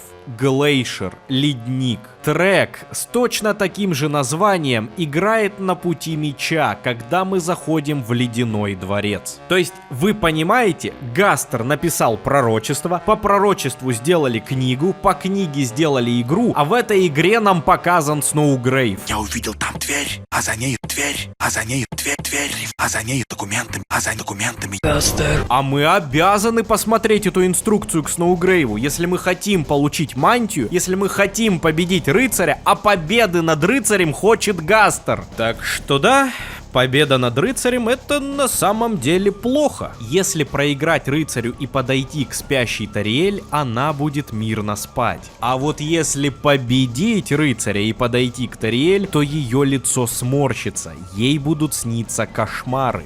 Поэтому Тенна и не пускал нас к леднику. Однако, если вам все же удастся туда проникнуть во время отсутствия Тенны, Ральзей будет в ужасе и будет просить нас как можно скорее отсюда уйти. И ведь ему не нравится холод, и вообще нахождение в этом месте может вызвать проблемы, да и по словам Сьюзи, местечко странное. Получается, что попасть на острова Северного Сияния можно либо получая мантию, либо проявив интерес и совершая специфические действия. В обоих случаях это инициатива игрока, как и в случае прохождения всех секретных боссов. А значит, именно игроку под силу вернуть историю на рельсы истинного пророчества. Ну и, кстати, интересный факт вам на подумать. Эти земли имеют название Острова Северного Сияния. А во время Северного Сияния небо зачастую становится зеленым,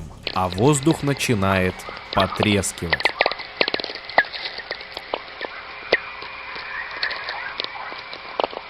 Да, мы хотели сделать теорию по Дельтаруну, а получилось опять про Гастера. Давайте про его противников поговорим. Что же задумал рыцарь и кто он такой? Есть много спекуляций. Рыцарь это Кэрол, ведь у нее дома лежит черная катана. Рыцарь это Азриэль, потому что многие атаки рыцаря похожи на атаки Азриэля из Андертейла. Рыцарь это Папайрус, потому что похожий силуэт и вообще всегда ставь на Папайруса рыцаря. Но все эти варианты довольно слабенькие, ведь у нас есть лучшая теория на данный момент. Смерть, Дес это ракочущий рыцарь. Дес это старшая сестра Наэль, что на момент событий игры пропала без вести. Она хорошо дружила с Азриэлем и Крисом, частенько была у них дома, любила жесткий Роцк. Характер у нее был бунтарский. За стрёмные розыгрыши Криса она могла и битой вдарить по спине. А еще она знала код от бункера, знала про пророчество и, возможно, даже хотела стать одним из героев. Впрочем, это уже совсем додумки. Однако, в какой-то момент Азриэль, Крис, Наэль и Дес пошли гулять ночью по лесу за кладбищем. Далее, по словам Наэль, все, что она помнит, это то, что ей было страшно и она плакала. Эти события перекликаются с пророчеством про хвост ада, за которым дети пошли в лес. Бедные дети. Хвост из кругов на панели связывают с другом, тот, который Майк. Потому что в своем блоге Наэль рассказывала об игре Cat Petters. Игра типа Тамагочи, но про котов, и все коты нарисованы в виде кругов. Олениха рассказывает, что в какой-то момент у нее появилось странное яйцо, из которого никто не влуплялся. Выкинуть его она также не могла, и тогда она решила за ним поухаживать. Спустя время яйцо исчезло, а на экране появилась надпись «Ушел из-за счастья». Короче, стрёмная крипипаста, Наэль относилась плохо к своим котам в видеоигре, те слиплись в амальгамета Майка, вышли в реальный мир и убили ее сестру. Ну или затащили в бункер, а там ее разум попал в глубины, где сидит Гастер. Ведь в каждой главе мы можем найти скрытые сообщения в коде игры, где предположительно Дес кричит: «Эй, люди!»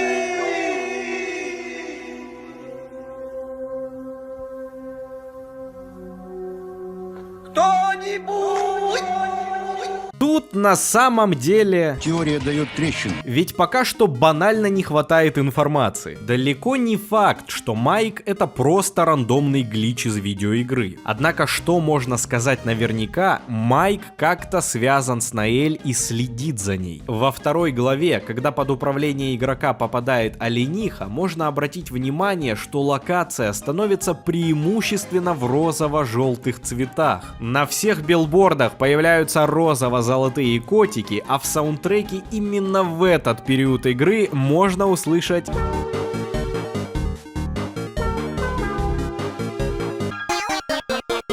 Возможно, своим незримым присутствием Майк намекает, что вот он, твой шанс исполнить пророчество.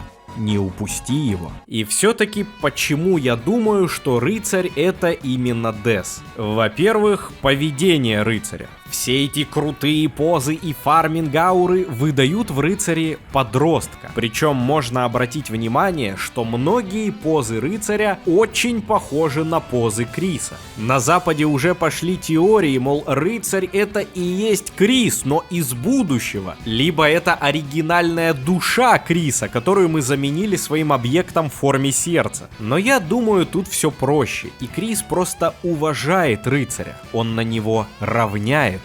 Они определенно проводили много времени до событий игры, и тут только два варианта. Это либо Азриэль, либо Дес. Однако Азриэля нам описывали как эдакого поймальчика в очках, что будет ходить в церковь и исповедоваться о том, что убил моба в видеоигре. А вот рокерша Дес вполне похожа на ауроформящего рыцаря.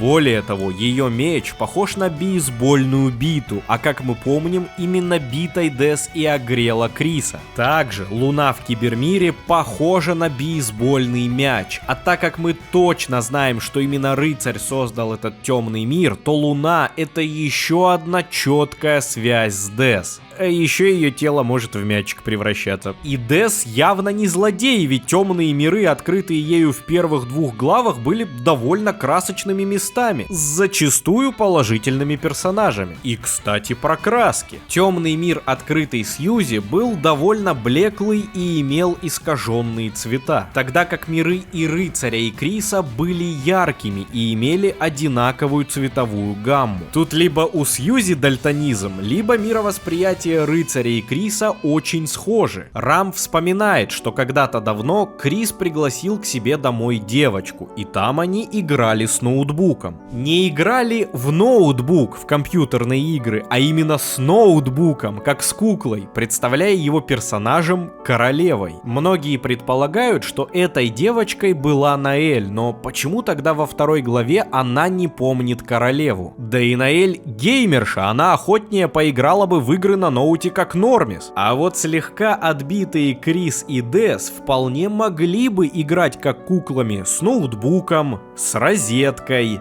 с картами. Если Дес это рыцарь, то вполне понятно, почему Крис ей помогает, ведь они очень давние друзья. Но почему Дес выглядит так? И если рыцарь это Дес, то почему Дес числится пропавшей без вести? Почему она потерянная девочка и ее надо найти, если она буквально бегает по городу по ночам да полицейских крадет? Ну, возможно, разум Дес попал в глубины, а в светлом мире осталось лишь тело, что было проклято тьмой. В Dragon Blazers была похожая история про проклятую сестру одной из героинь. И теперь моя интерпретация, что же произошло.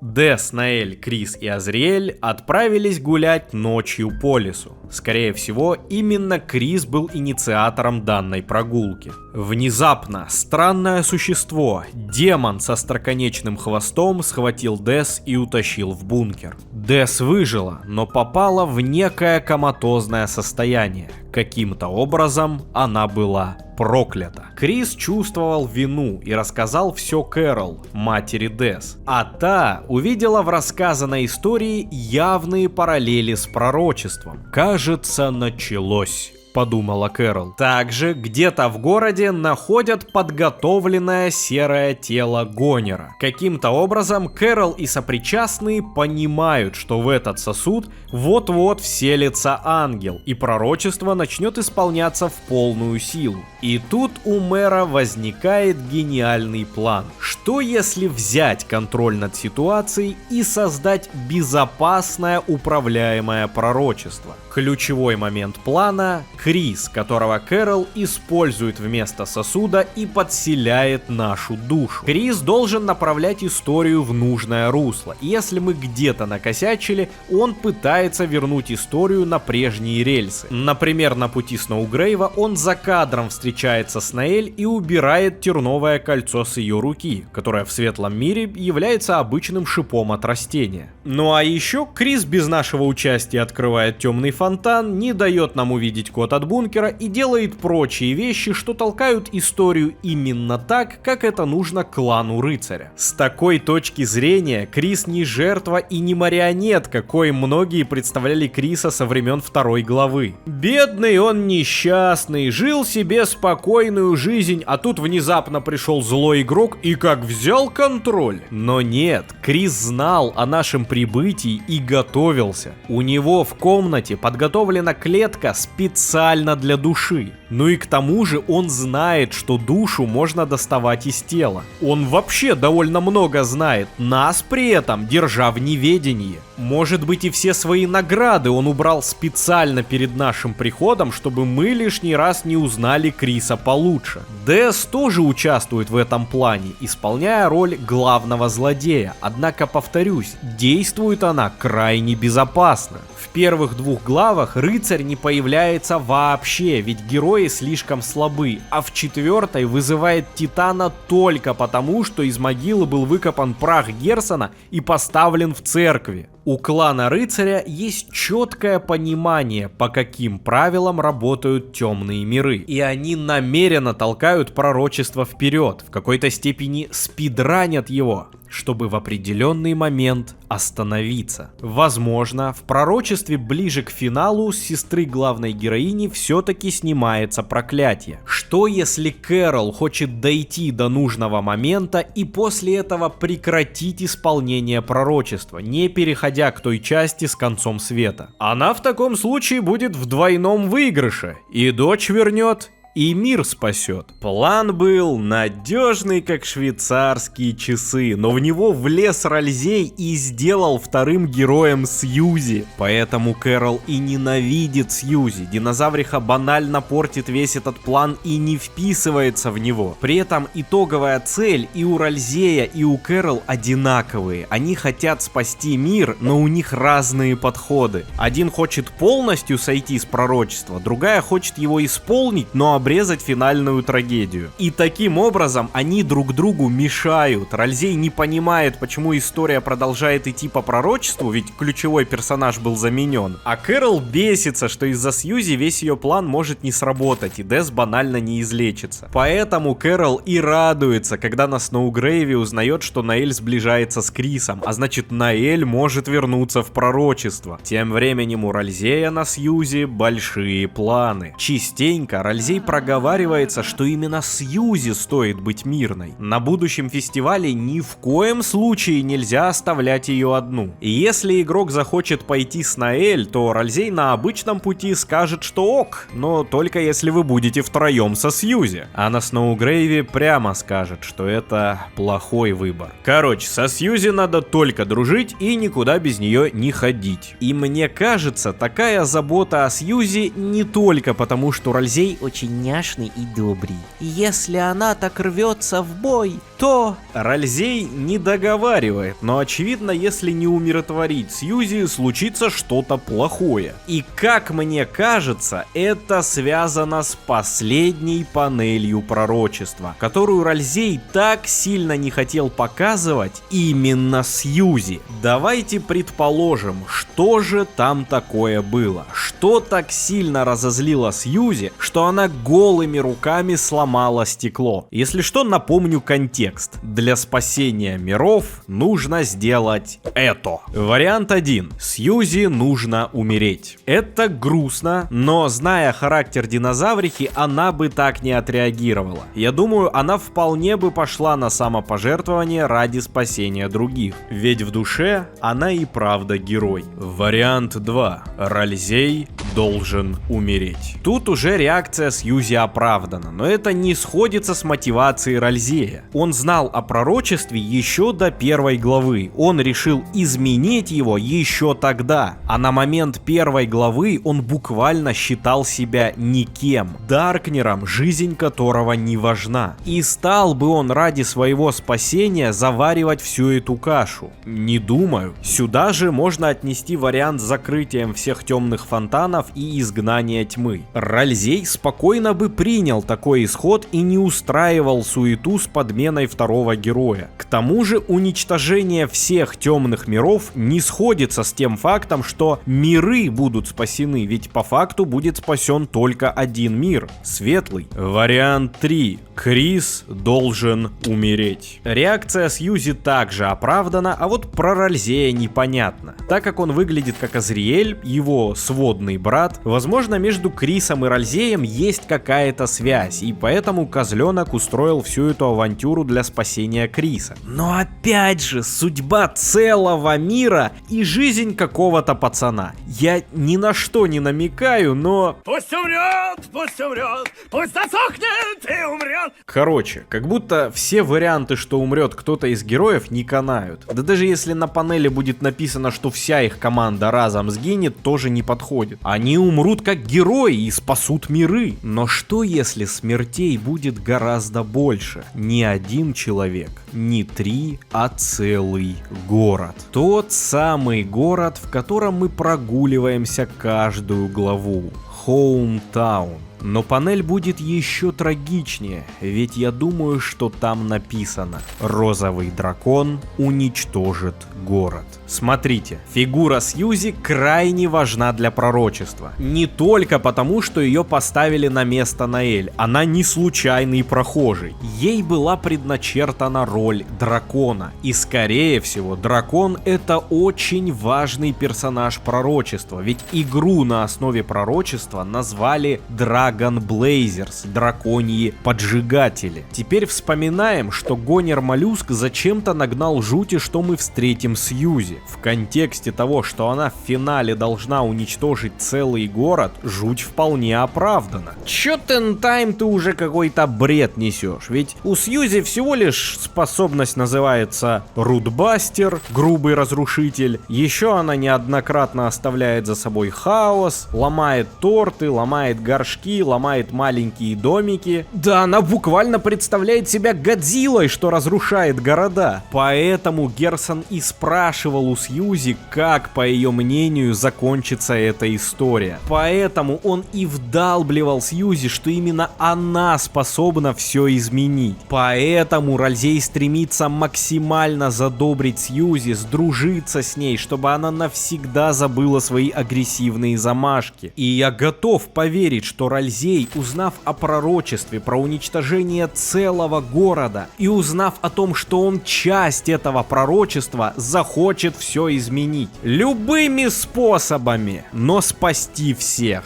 Да, уничтожение Хоумтауна спасет миры, но цена слишком высока. И если Ральзей может что-то сделать, он сделает. И знаете, Хоумтаун на Сноугрейве, скорее всего, действительно пострадает. Сейчас расфорсилась теория про корни, мол, мини-игры на пути меча предвосхищают будущую резню в Хоумтауне. И это хорошая теория, однако я нарыл кое-что еще более жесткое. Мы сейчас переходим уже в разряд совсем бредовых теорий, так что если вы до этого крутили пальцем у виска, сейчас вас просто разорвет, как Хоумтаун. Есть довольно странная схожесть прислужников Гастера и Амальгаметов, причем именно их темных частей. В Эндогене темными были кошки, а в Мемори Хедах была вот такая черная штука, похожая на ERAM. Само слово ERAM может отсылаться на RAM-память, то бишь оперативку, которые сейчас очень сильно подорожали, но не будем о грустном. Ну, короче, тоже какая-то связь есть. RAM-память и Memory Head, который буквально переводится как память-голова. К тому же, Memory Head'ы имеют форму эмбрионов, и точно такую же форму имеют порождения тьмы, которых спавнит Титан. И вот вам фактик на десерт.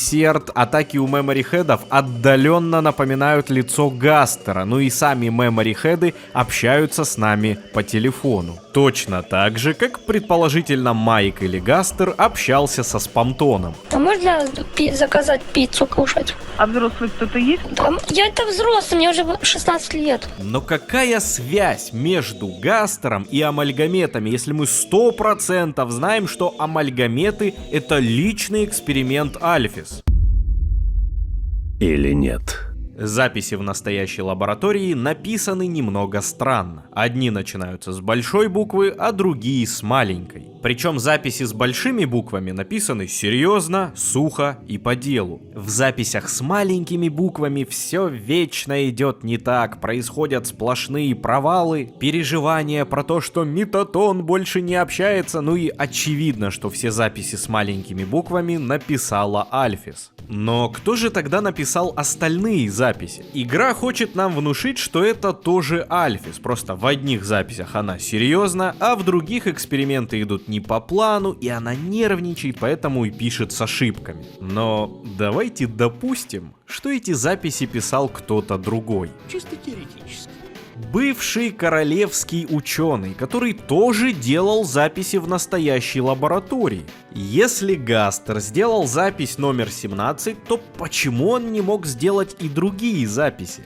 С мыслью о том, что именно Гастер писал все записи, что начинаются с большой буквы, дело принимает интересный оборот. Получается, что именно Гастер открыл такое понятие, как решимость. Именно Гастер построил машину для извлечения РШ. И именно Гастер первый провел эксперимент на падших монстрах и ввел в них решимость. И когда я прочел запись 14 в оригинале, я чуть со стула не упал. Каждый, кто пал, проснулся. Они все ходят вокруг и болтают, будто ничего не случилось. Я думал, они были доходягами. Вы понимаете, что мы только что нашли? Это же буквально ответ на вопрос, кто такие гонеры. Это умершие монстры, которых воскресила решимость. И, вероятно, тот эксперимент не был провальным. Монстры воскресли, просто стали серыми и теперь гуляют по подземелью. После пропажи Гастера Альфис решила повторить некогда успешный эксперимент.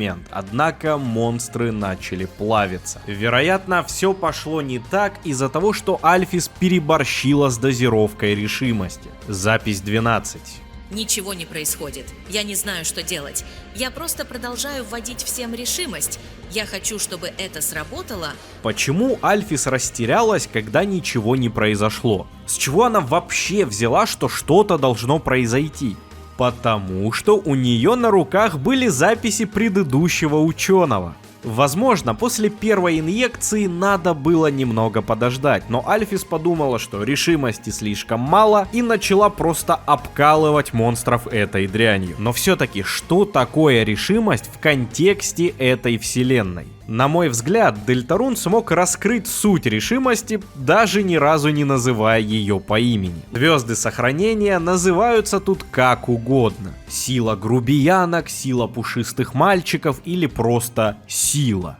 Суть же этих чекпоинтов – возрождение игрока после неудачной попытки. Сила решимости – это сила жизни. И по логике, если каким-то образом извлечь эту силу, сделать концентрат в виде жидкости и вколоть в монстра, он точно так же сможет возрождаться. Но вспомните иерархию миров. Сила решимости предназначена исключительно для игрока или же ангела. И то, что дано игроку, не дано монстру. Это буквально для пиксельных NPC сила бога, что-то за пределами их понимания, и поэтому их тела начали деформироваться и как будто глючить. Вы обратите внимание на их реплики, они то слипаются, то дублируются до бесконечности, то вообще показывают какие-то помехи. Эти глюки показывают, что монстры нарушили сами законы вселенной, получили силу, что не была для них предназначена, за что и были наказаны. Тем временем их разум находится как бы на границе светлого мира и кода игры. И тут мне пришла безумная идея, а что если проклятие Дес заключается в том, что она стала амальгаметом? Допустим, она попала в бункер, где кто-то вколол ей ту самую решимость. Ее тело начало плавиться и превращаться в белую жижу. Часть ее разума отправилась в код игры, а часть осталась в светлом мире. Кэрол стыдно показывать горожанам дочь в таком виде, а потому она ее прячет и говорит всем, что Дес пропала без вести. На самом деле, теория Дес Амальгамета может ответить на многие вопросы. Например, если рыцарь это светлый, то каким образом он летает, изменяет форму, почему прорезь его шлема гуляет по всей голове? Да потому что рыцарь это амальгамет, а они могли принимать любые формы. Здесь же и ответ, что капало с рыцаря, когда мы его встретили. Слезы, слюни, само ее тело капало, ведь амальгаметы постоянно плавятся. Плюс, я думаю, амальгаметы еще и обладают невероятной силой, поэтому Дес и смогла так легко схватить Андайн, протащить по всему городу за несколько секунд и запереться в бункере. Но если Дес амальгамет, то какой? Птица-жнец. Именно поэтому, когда рыцарь уносит Андайн, он превращается в птицу. Причем у птицы-жнеца голова была сделана из тела астигматизма, монстра в виде глаза. И именно глаз находится внутри тела рыцаря. Ну а еще рот рыцаря похож на рот птицы-жнеца, когда мы сталкиваемся с ним на карте. Возвращаясь к Гастеру и его записям, мы можем узнать, что основной мотивацией для его экспериментов была свобода. Он хотел освободить монстров из подземелья, и это тоже очень интересно перекликается с секретными боссами, которые постоянно говорят про свободу. Но на этом открытия не заканчиваются. Над созданием сосуда работал тоже Гастер, живое существо, не имеющее душу, которая способна поглотить души монстров и людей. Гастер создал Флауи. Он ввел решимость в золотой цветок, и тот обрел сознание. Этот цветок долгое время находился в лаборатории и после исчезновения Гастера, так что Альфис видела Флауи и даже пыталась повторить эксперимент с сосудом, но как всегда у нее все шло через жопу, семена прилипали к рукам, а потом Флауи и вовсе сбежал. И опять же, если именно Гастер работал над сосудом, то понятно, почему в начале Дельтаруна он предлагает создать нам сосуд. Бездушное существо, которое мы оживим своей решимостью. Мы создадим Гонера. По такой логике и Флауи является Гонером. Именно так. Поэтому, когда Флауи становится Азриэлем, богом гиперсмерти, одна из его атак называется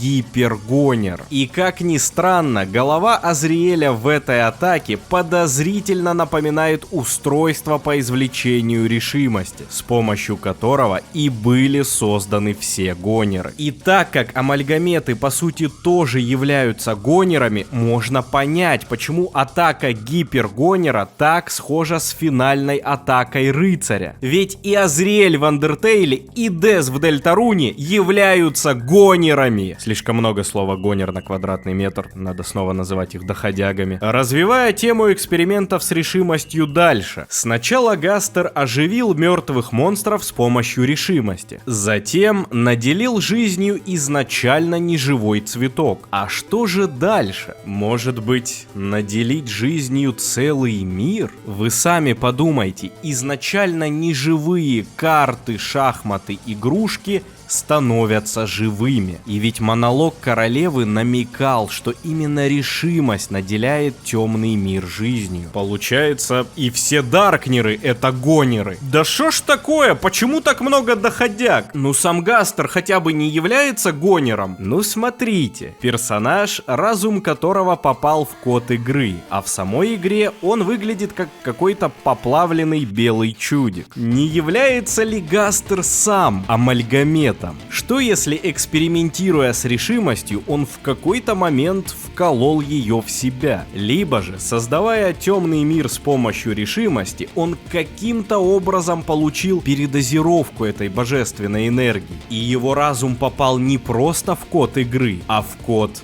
другой игры. Но если Гастер это амальгамет, если его тело было деформировано из-за передозировки решимости, то каким он был до инцидента? Зеленым! В интернете уже давно ходят мемы про зеленого Гастера, в интаймерской телеге так тем более. И если вы задавались вопросом, а почему Гастер зеленый, то сейчас я все объясню. Основная шумиха пошла после юбилейного стрима в честь 10-летия Undertale. Там зрителям показали ту самую дверь Гастера, в которую, как назло, стримеры решили не заходить. Но в ней было одно отличие. Она была раскрашена. И это оказалась дверь из дома Санса и Папайруса. Теории о связи этих троих ходят давно. У всех имена отсылаются на шрифты, у Санса в атаках есть гастер-бластеры, а в подвале скелетов есть лаборатория, где висит фотка с улыбающимися людьми и подпись «Не забудь». «Не забудь» — это одна из главных музыкальных тем Дельтаруна. Ну и главное, в доме Санса и Папайруса есть подозрительная пустая область между комнатами. На ней висит картина с зеленой костью. Эта картина напоминает Папайрусу о чем-то важном. Короче, вся эта инфа была давно известна, но именно после стрима народ осенило. Изначально в доме жило 3 родственника скелета: красный Папайрус, зеленый Гастер и синий Санс. Red,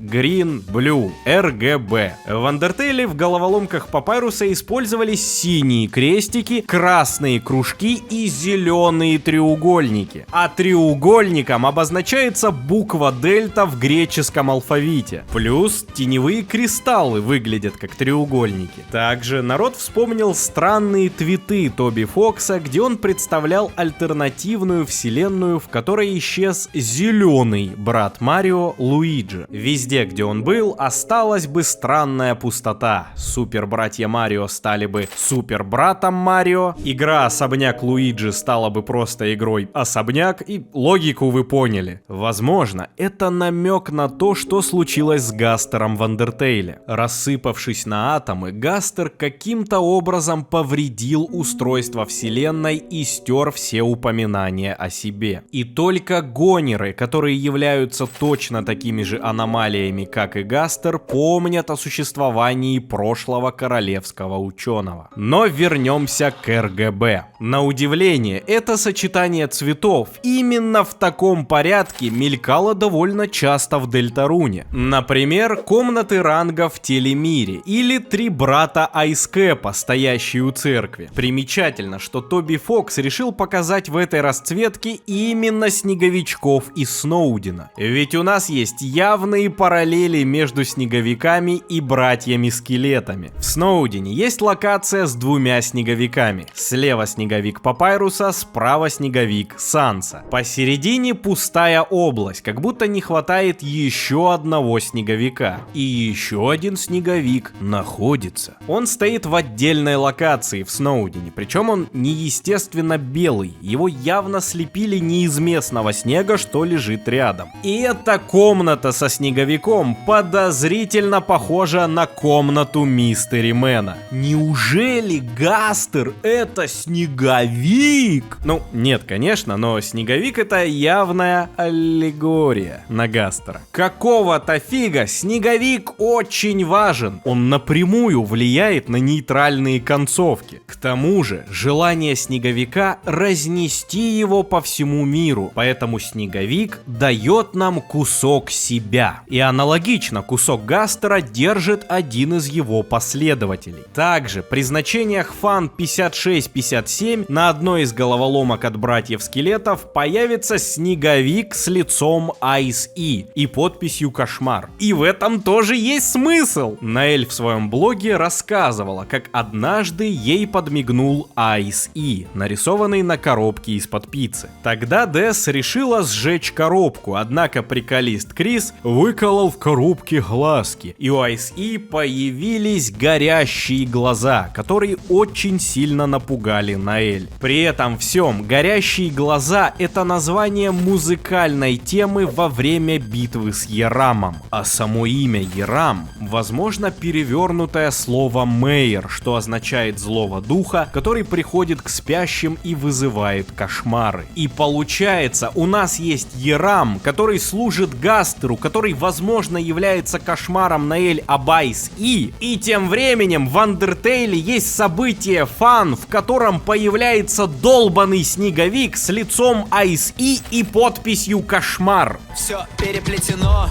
Ну и обратите внимание, снеговик, Ice-E, дом Гастера в Сноудене — все это объединено темой зимы, холода. И ведь именно ледяной маг Наэль нужна Гастеру, чтобы исполнить пророчество. Она ключ, который должен быть использован. Кстати, а знаете, где еще можно найти снеговика Гастера?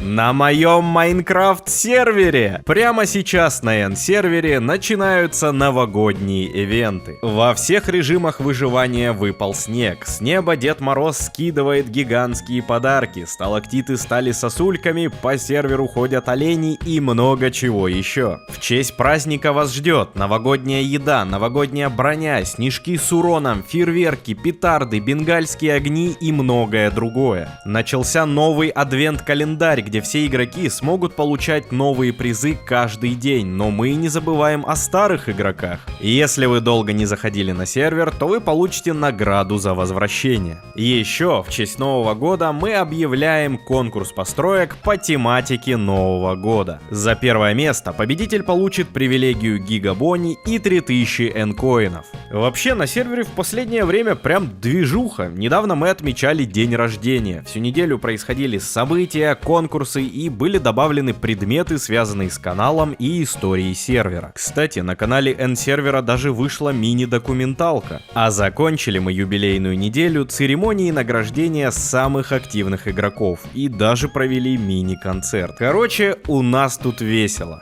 Напоминаю, что сервер бесплатный, не требует установки модов и доступен с любого лаунчера игры. Ждем лично тебя на N-сервере. Впрочем, снеговик Гастер делает главное. Подтверждает теорию зеленого Гастера. И знаете, очень многое начинает приобретать смысл, если мы держим в уме, что фирменный цвет Гастера Зеленый. В смысле? Зеленый.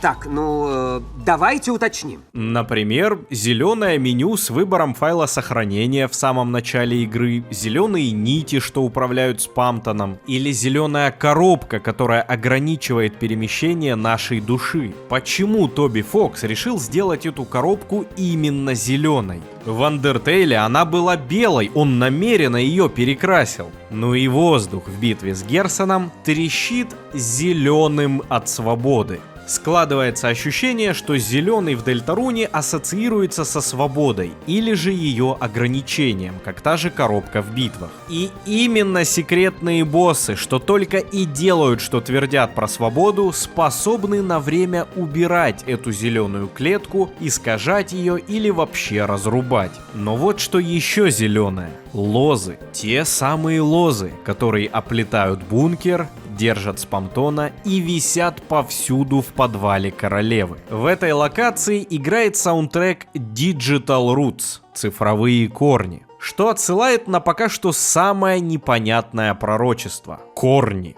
Фанбаза до сих пор гадает, что же это за корни-то такие, но что если это буквально корни дерева, корни растения? того самого растения, что когда-то создал Гастер. Ведь, как я говорил выше, Флауи гонер, а все гонеры так или иначе связаны с Гастером, либо ему служат. Как-то связан с Гастером и Человек-яйца. В каждой главе, тыкаясь между комнатами, вы можете случайно попасть в странную локацию с одиноким деревом. Подойдя к нему, забытый мужчина даст вам яйцо. И это могло бы быть приколюхой от Тоби Фокса, мол, это просто пасхальные яйца, но все изменила 3 глава. Какого-то фига местные NPC явно намекают нам на черно-белых гонеров, говоря, копии монохромны. А сам Человек-яйца вроде бы и общается с Крисом, а вроде и с нами напрямую. Например, он рассказывает, в какие дни где его найти, и упоминает события прошлых частей.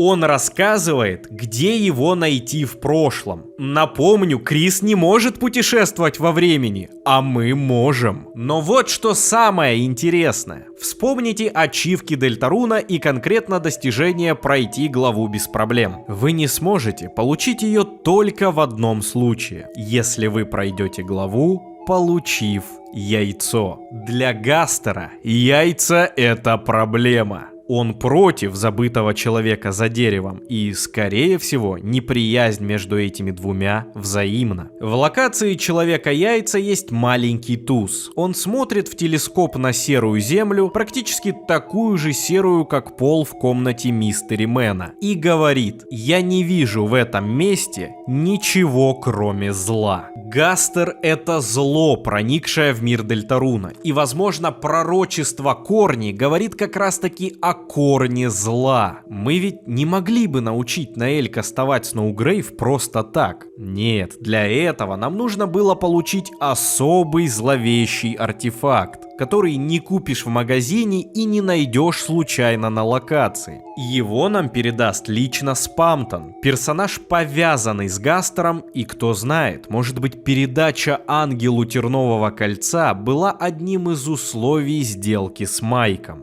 А терновое кольцо в светлом мире — это что? Шип от растения, шип с лозы Флауи. Он ведь по сути в Андертейле представлял чистое зло, был главным злодеем во всех концовках, кроме геноцида. Там его обошла чара, монстр, напитавшийся злобой от наших действий и оказавшийся еще более страшным существом, чем цветок-убийца. И шип злобного, бездушного растения помогает игроку пустить корни зла уже в Наэль.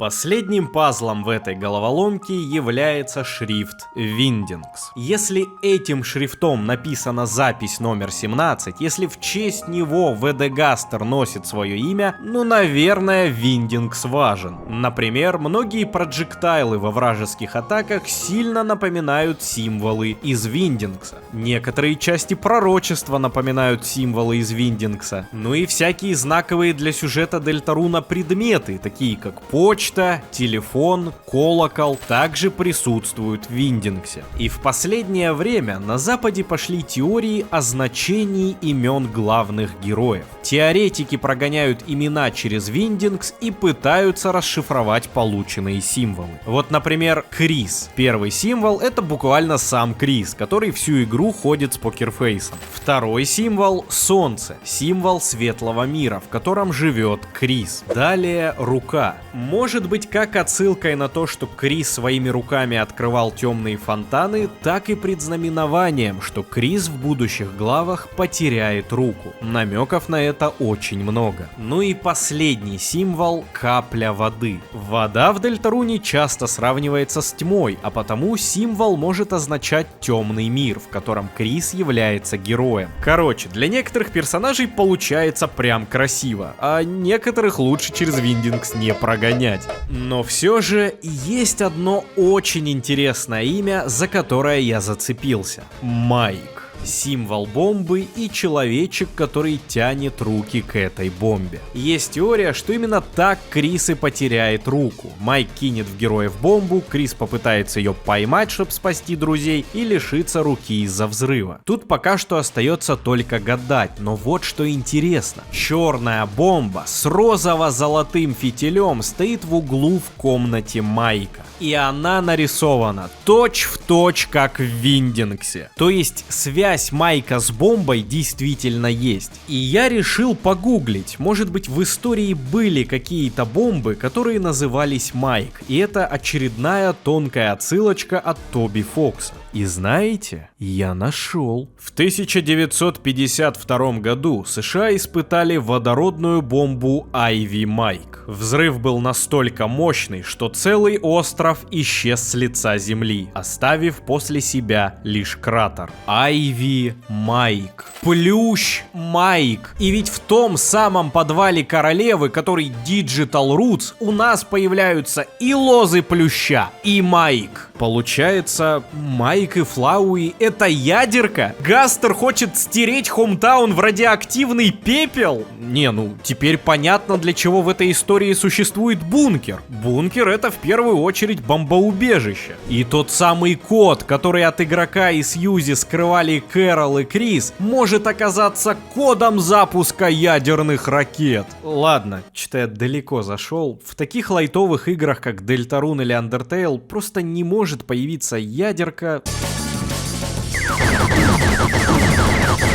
Ну нихуя себе! Омега Флауи буквально скидывает на игрока десятки ядерных бомб с изображением своего лица. И это опять же может быть прикол, а может быть одна из тех отсылок на будущее, ведь концовку Дельтаруна Тоби Фокс знал уже тогда. Это абсурд, это жесть, но как будто Сноугрейв только из такой жести и состоит. Камон, в первой версии 4 главы Тоби Фокс буквально намекнул на дефлорацию. После такого ядерный взрыв уже не кажется чем-то сильно выбивающимся. Подумайте, странный путь, он во многом отдаляет Криса от Сьюзи. Они меньше проводят времени вместе, меньше общаются, и в финале 4 главы на Сноугрейве Сьюзи уже не делится с Крисом своими переживаниями. Возможно, в следующих главах их отношения ухудшатся еще сильнее, и Сьюзи почувствует себя преданной. Представляете, если на странном пути мы настолько сильно закошмарим Сьюзи, что она активирует бомбу. Возможно, даже не намеренно. Допустим, Майк присядет ей на уши и будет говорить, что они просто проучат Криса и не более. Но как факт, именно Сьюзи будет виновна за уничтожение целого города. Сьюзи — грубый разрушитель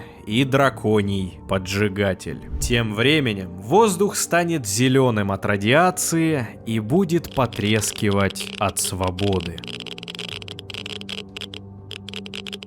Ну, Тоби Фокс, ну завернул! И тем временем Тоби Фокс смотрит этот видос и сам в сидит. На самом деле у меня столько еще теорий в голове, столько мыслей. Я мог бы подробнее рассказать о доказательствах, почему Сноугрейв это не пророчество, или почему это все-таки пророчество. Я мог бы сильнее углубиться в тему эскапизма и его важности для Дельтаруна, но видос длится уже почти 2 часа. Честно говоря, я даже не думал, что это растянется настолько. Это должен был быть такой легкий промежуточный видосик перед FNAF фильмом, но я узнал так много теорий, и мне стольким хотелось поделиться, так что, извините, не удержался. Ну ладно, вот вам еще одна теория про секретных боссов. Мы уже знаем, что секретных боссов будет 5. И что если каждый босс отражает одну из стадий принятия неизбежного? Герсон — отрицание, ведь он не принял теневой кристалл и все еще верит, что судьбу можно изменить. Рыцарь — гнев, ведь Дес явно не хочет исполнения пророчества и сражается с нами, чтобы избежать трагичного финала. Спамтон — очевидно торг. Он понимает, что дело идет к концу света и пытается разными схемами переиграть ситуацию. Например, чтобы избежать избежать своей участи, он хочет подняться на уровень небес и выйти в наш реальный мир. И он считает, что все, что ему для этого нужно, это новое тело, которое он получит благодаря сделке с игроком. Джевил — принятие. Шут принял свою участь, осознал, что вся его жизнь игра, которая совсем скоро очень трагично завершится, поэтому просто начал творить хаос, ведь ничего не имеет смысла. И остается только депрессия. Возможно, грустненький секретный босс будет ожидать нас в 5 главе, а возможно, нам уже показали персонажа с депрессией, и это Рамп. По словам других Даркнеров, он давно окаменел внутри, и это не просто депрессия, а депрессия с улыбкой на лице, когда человек внешне кажется счастливым, активным, а на деле он давно потерял интерес к жизни. Из лотереи Спамтона мы знаем, что некто предлагал Рамбу теневой кристалл за мантию, и по итогу Рамп просто забил. Ему уже плевать на свою жизнь и на конец света. Но получается, если все 5 стадий принятия неизбежного нам уже показали, то что будет символизировать секретный босс 5 главы? То самое неизбежное. Ядерная бомба Айви Майк, которая станет предвестником конца света. А так как мы уже 100% знаем, что события 5 главы будут разворачиваться в цветочном магазине, то как раз таки нам могут раскрыть тот самый зловещий цветок, шип которого мы надели на Наэль. Ну и раскроют, какая все-таки связь у здешнего Флауи и Майка. И еще, мне кажется, что с 5 главы начнется что-то очень плохое, ведь магазин Асгора оплетают все те же зеленые лозы. Возможно, именно Асгор начнет рокот. А может и не начнет. Вся прелесть теории по Дельтаруну в том, что мы рано или поздно узнаем ответ, а не как с ФНАФом. Если хоть какие-то из моих теорий подтвердятся, ну, я буду удивлен. Это будет означать, что я буквально Жириновский, я все предугадал, я пророк, санбой, солнцебой, легендарный певец. А если я не попал ни с одной теорией, то так даже интереснее. Получается, Тоби Фокс приготовит что-то настолько неожиданное, что у нас всех челюсть отвиснет. И перед тем, как я скажу заключительные слова, я бы хотел выйти из темного мира, а то как-то достало быть длинноволосым синим фембоем. Что? Но я ведь открывал фонтан не в палатке. Откуда она тут взялась? А, да, если что, в палатку не заходите, я туда тьмы напустил. Вот видишь, с чем мы имеем дело? Слушай, я понимаю, ты все еще зол на меня из-за того, что мы все попали в Майнкрафт. Но инцидент с Фросбером изменил правила игры. Предлагаю отринуть былые разногласия и уничтожить Интайма раз и навсегда. Ну так что, поможешь мне, партнер? Не нравишься ты мне, Биофредди. Но и Интайма я не особо люблю. Ладно, посмотрим, что из этого получится. Хе-хе-хе, по рукам.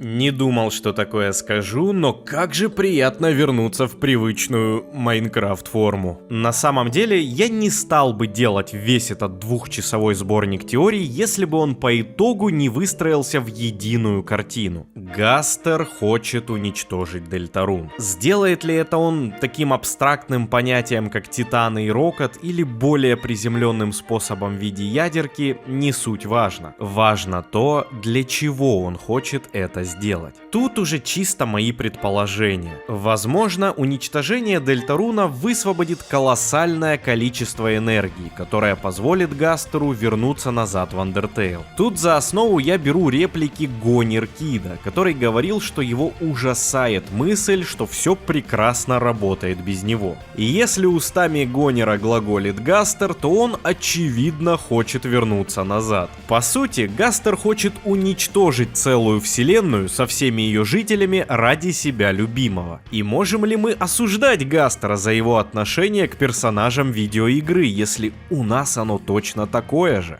Для нас Дельтарун — это просто компьютерная игра. Для Гастера это очередной эксперимент. Эксперимент номер 17. Ну, допустим, Гастер создал пророчество, все продумал, все предусмотрел, и даже помехи в виде Сьюзи и Криса ему не мешают. Все зависит от игрока. Вот только зачем игроку помогать Гастеру делать зло? Ответ я нашел в неожиданном месте. В сказке «Алиса в стране чудес». На самом деле в Дельтаруне очень много отсылок на эту историю, в частности на старый мультфильм Диснея. Рожа кота Майка, исчезающая в темноте, это очевидная отсылка на чеширского кота. Да и сама концепция темных миров очень схожа с той самой страной чудес, куда попала Алиса. Вначале она продумала этот яркий мир и захотела туда попасть. А в моем мире в книжках будут только картинки. А после своего безумного приключения она проснулась. Но если вы все еще сомневаетесь, смотрел ли Тоби Фокс диснеевскую Алису, фирменный звук лансера, вот этот хлюп, напрямую взят из мульта. Смешной сэмпл звучит во время рассказа двух братьев Труляля и Траляля.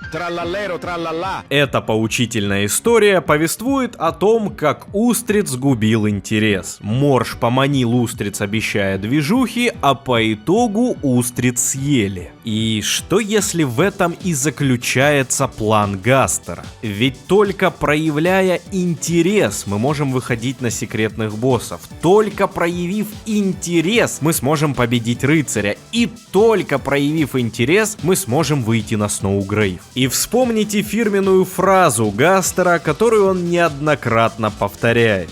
Очень интересно.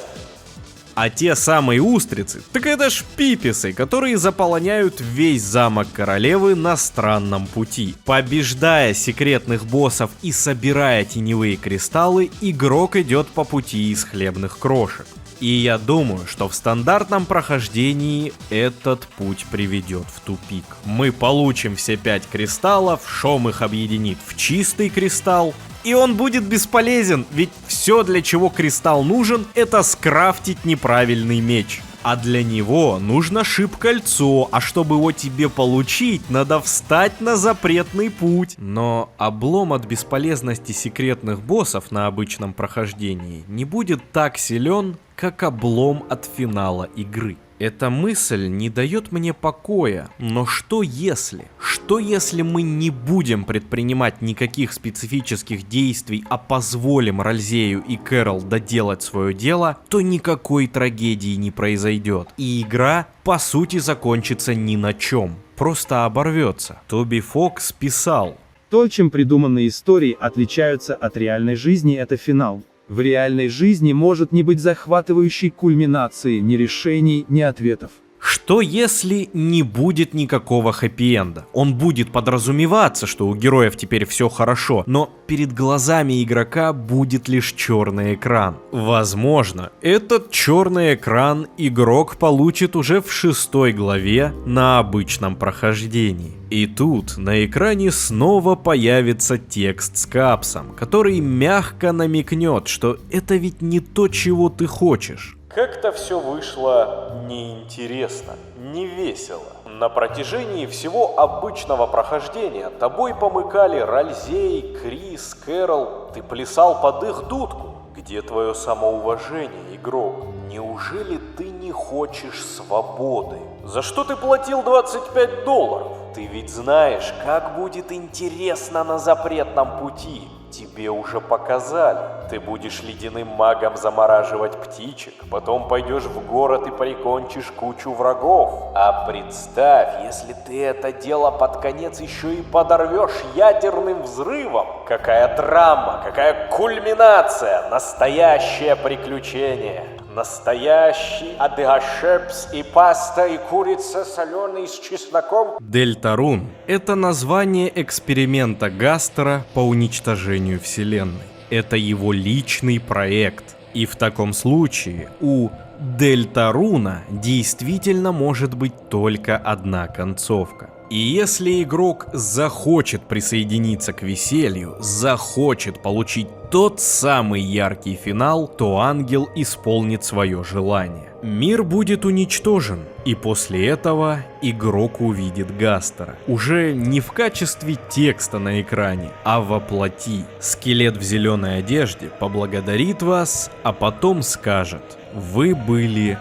использованы. После чего игра вырубится и, возможно, удалится. И вот дилемма. Закончить игру ни на чем, но зато Ральзей, Крис и Сьюзи будут счастливо жить, или получить интересную концовку для своего развлечения, ведь в игры мы по сути ради развлечения и играем. Ну так что, зритель, поможешь этому забавному снеговичку вернуться домой? Он ведь очень хочет путешествовать. В моем деле ходят уж легенды, знают о гибели моей печальной, но не подозревают подземелья, что тот эксперимент не был провальным. Да, я упал тогда в свое творение, да, расщепился в суп молекулярный, но не подозревают подземелья, что тот эксперимент не был провальным. Да пошел этот снеговик нафиг! И тут растают небеса, реальны станут голоса, и прекратится вечный стиль, и мира превратится в пыль. Часы отправят время вспять, заставив истину признать.